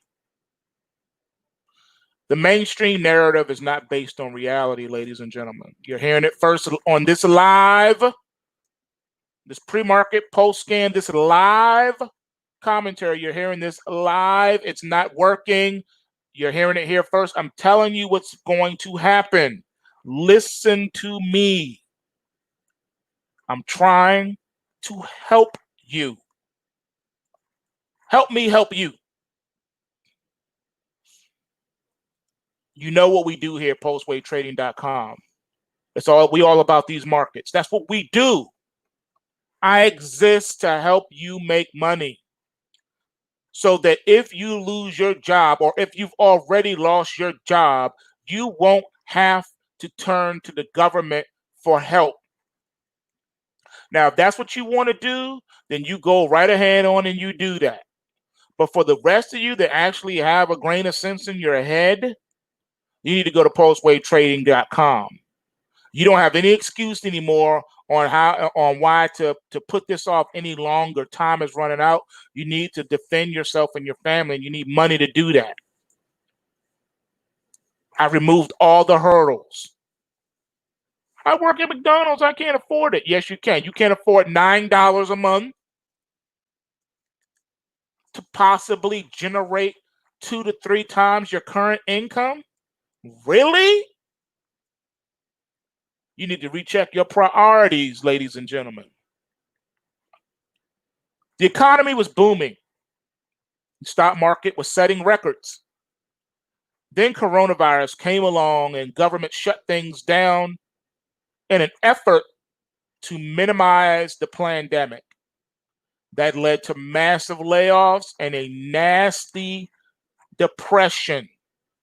But once states open up, things will spring back to life and the economy will go back to being great again. That's the mainstream narrative, but it is not based on reality. In truth, the U.S. economy was a Fed-induced bubble before the pandemic. The central bank has managed to reinflate the stock market bubble despite the economic destruction. But it is nothing but a Fed-induced sugar high. And the economy won't likely rebound quickly, even after things open up. There are all kinds of reasons to doubt the quick economic recovery narrative. Look at the over-leveraged zombie companies, skyrocketing household debt, the battered labor market, and a potential cash flow crisis even after the economy gets moving. Now we have another sign of long-term economic trouble. A survey conducted by financial services company HCQ found that nearly half of small business owners think they will eventually have to close their businesses for good. 47% of the small business owners surveyed said they anticipate shutting down, and 41% said they are looking for full-time work elsewhere. That's right, ladies and gentlemen. The employer has now become the employee. This is on top of the small businesses that have already shut down and will never reopen. They will never reopen. The survey asked questions about the Paycheck Protection Program, known as Triple P, instituted through the CARES Act. The results were less than stellar, as Newsweek reports. Quote, less than half of participants, 38% involved in AZL's recent survey, applied for triple P loans. Of those who did apply, 37% said the program was slow to distribute funds, and 20% described the process as painful, the company reported in quote. It's absurd to think the economy is going to come roaring back where nearly half of small business owners expect to shut down forever. Small businesses employ 58.9 million Americans. 58.9 million Americans are employed by small businesses, mom and pops, making up 47% of the country's total employee workforce. The economy would struggle to recover from the shutdown, even if it was healthy before the pandemic. And guess what? It wasn't. It wasn't. These are facts backed by truth, ladies and gentlemen.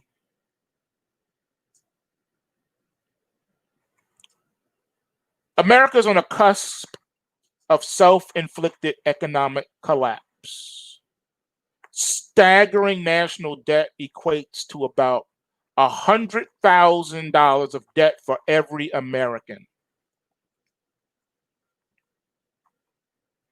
Not every American family, every American. So we got 400 million people, 400 million times 100,000. That's just to service the debt.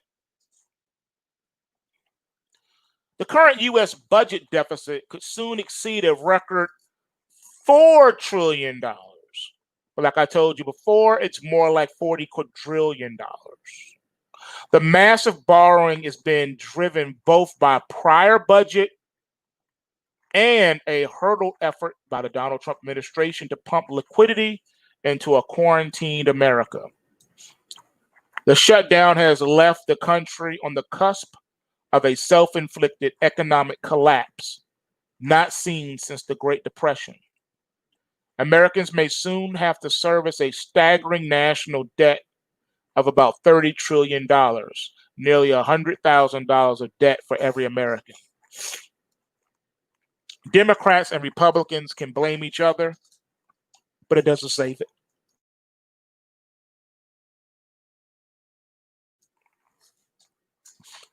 They can blame each other. They can keep doing that all day and all night, going back and forth, either for spending too much or for taxing too little, or both.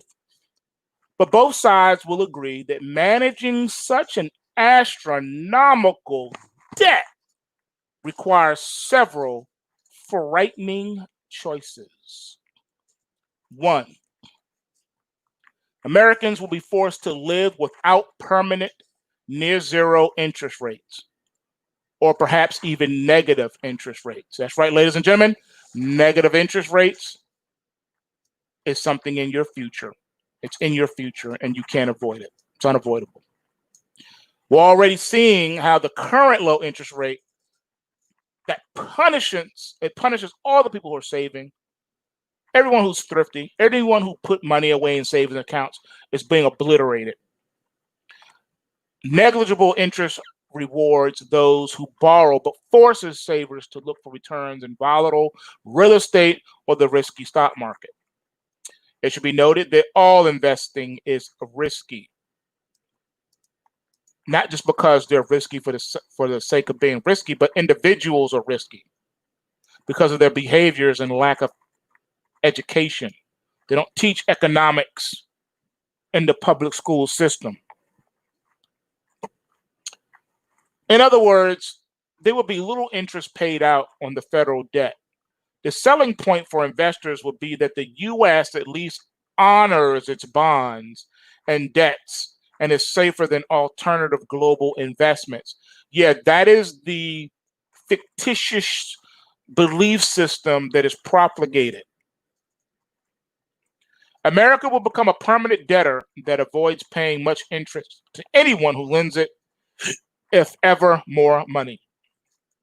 On a cynical rationale that investors have no other safe place to put their money. That's what they tell you. That's also a lie. What about gold and silver? What about cryptocurrencies like Bitcoin and altcoins? Huh? Not talking about that.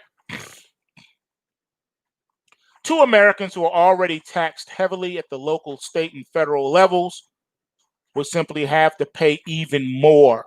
Top earners might pay a real tax rate of 60 to 70% of their incomes to the government, with deleterious effects on incentives to create or even further wealth. Gasoline prices are at astonishing lows. Some have advocated yet another federal fuel tax increase, a national sales tax, or a wealth tax on the rich.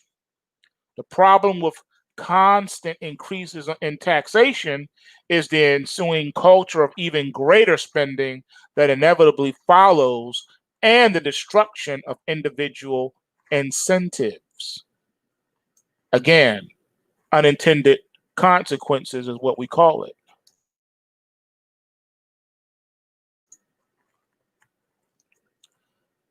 Three, the government could make draconian cuts in spending, focusing mostly on entitlements such as Social Security and Medicare, along with defense, where the bulk of federal expenditures are found. Cutting Social Security and Medicare is usually political suicide. In times of growing tensions with China, Russia, Iran, and North Korea, it will equally be foolish to slash defense spending. Yeah, under that paradigm, but here's what you don't understand. We wouldn't have problems with China. We wouldn't have problems with Russia. We wouldn't have problems with Iran and North Korea if it weren't for our ridiculous foreign policy over the past several decades. The United States is the biggest hornet. It is an annoying hornet when it comes to national security. We go overseas and cause all types of problems and then say, oh, these people are after us. We have to increase our spending in military. You wouldn't have to do that if you were minding your own business, America, and if you weren't trying to constantly take other people's natural resources and claim it as your own. But America is like, I'm innocent. We haven't really done any of this. We were made to do this. We were forced to do this because we're debtors to the Federal Reserve and the central banks that force our hand when it comes to national situations, when it comes to foreign policy. Who writes our foreign policy? The central bank, the Federal Reserve. Instead, expect some sort of reductions in Social Security benefits for high-income Americans, along with higher Medicare deductibles for everyone. Fourth, the government could fall into the bad habits of the 1970s and simply expand the money supply, fuel inflation, and pay down the debt with funny money. We could then likely experience the baleful consequences that a prior generation faced with stagflation and conservative but staggeringly high interest rates during the Nixon, Ford, Carter, and early Reaganomics administration. Rather than fooling with interest rates and the money supply, a mixture of increased revenue and spending cuts seems wiser. Yet both are far harder to enact politically than just letting the Federal Reserve Board adjust national liquidity and interest, because the Federal Reserve Board is the one that is responsible for all this mess. That's why the Federal Reserve really does need to be audited. Fifth, the government could hope, hopium, they could hope that new deregulation and more tax incentives might spur GDP growth of about 3% or more, per annum, and thus grow our way out of deficits by radically expanding the economy. Such optimism is frequently voiced, but rarely has prevented large budget deficits. Again, it's an idea, but it's a flawed idea that doesn't work. Again, flawed systems and models. A decade ago, the Bipartisan National Commission on Fiscal Responsibility and reform, headed by former Republican Senator Alan Simpson and former Democratic official Singh Bowles, chartered a pathway out of debt. The commission outlined a holistic plan of gradual cuts and revenue increases. Its wise recommendations found little to no political support,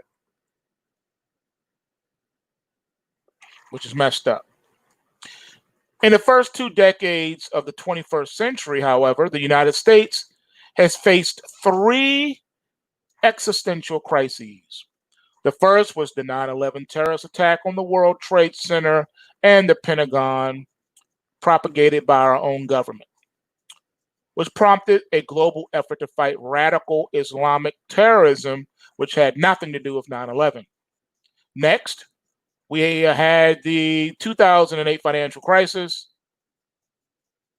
And then third, we have COVID-19. I said this last week. I broke it down to you in the same formula, in the same order. All right.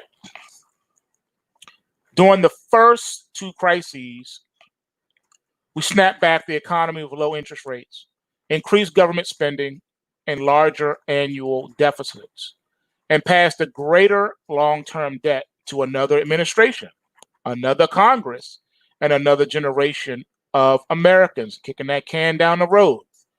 We are postponing another rendezvous with reality, but as we near $30 trillion in debt, we cannot go on much longer. Soon, probably won't.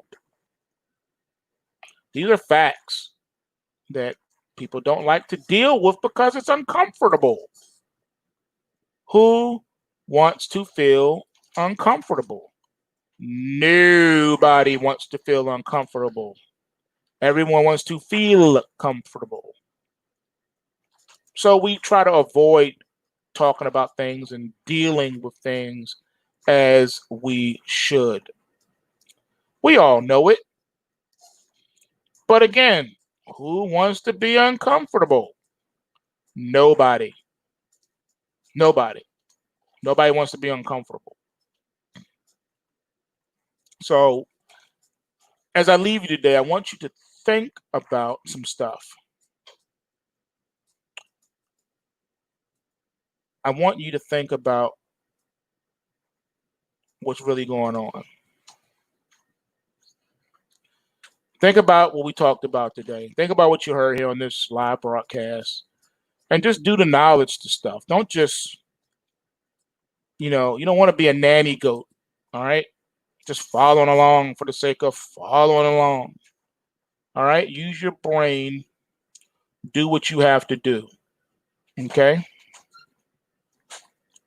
I'm just saying, please don't be fooled by what you are seeing, because what you are seeing is not necessarily reality. Okay? Oh boy. I don't know how much longer this country is going to make it. I just don't know. I don't know. Your guess is as good as mine. Seriously.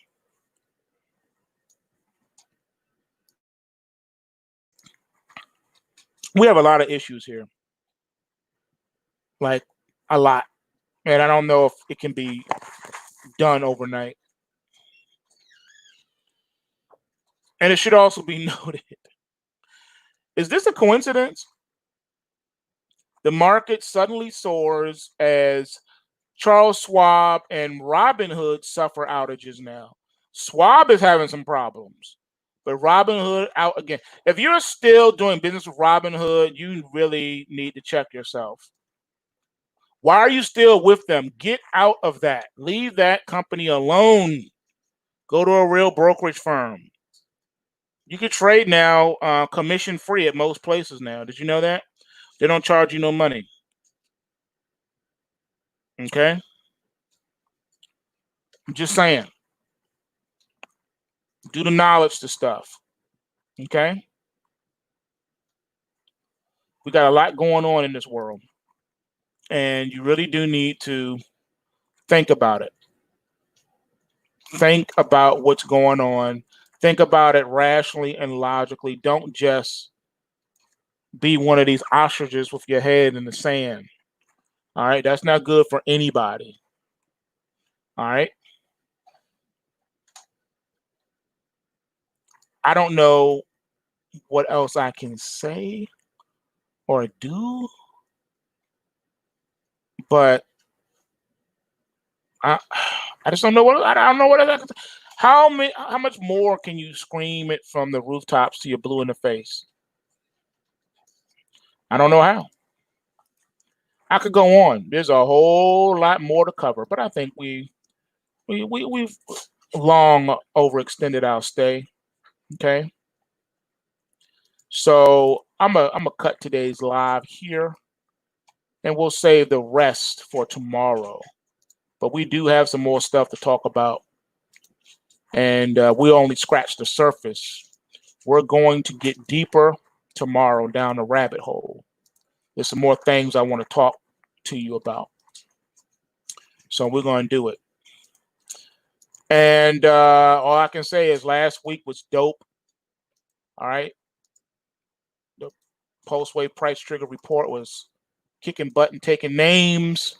And we started this Monday morning off doing the same thing.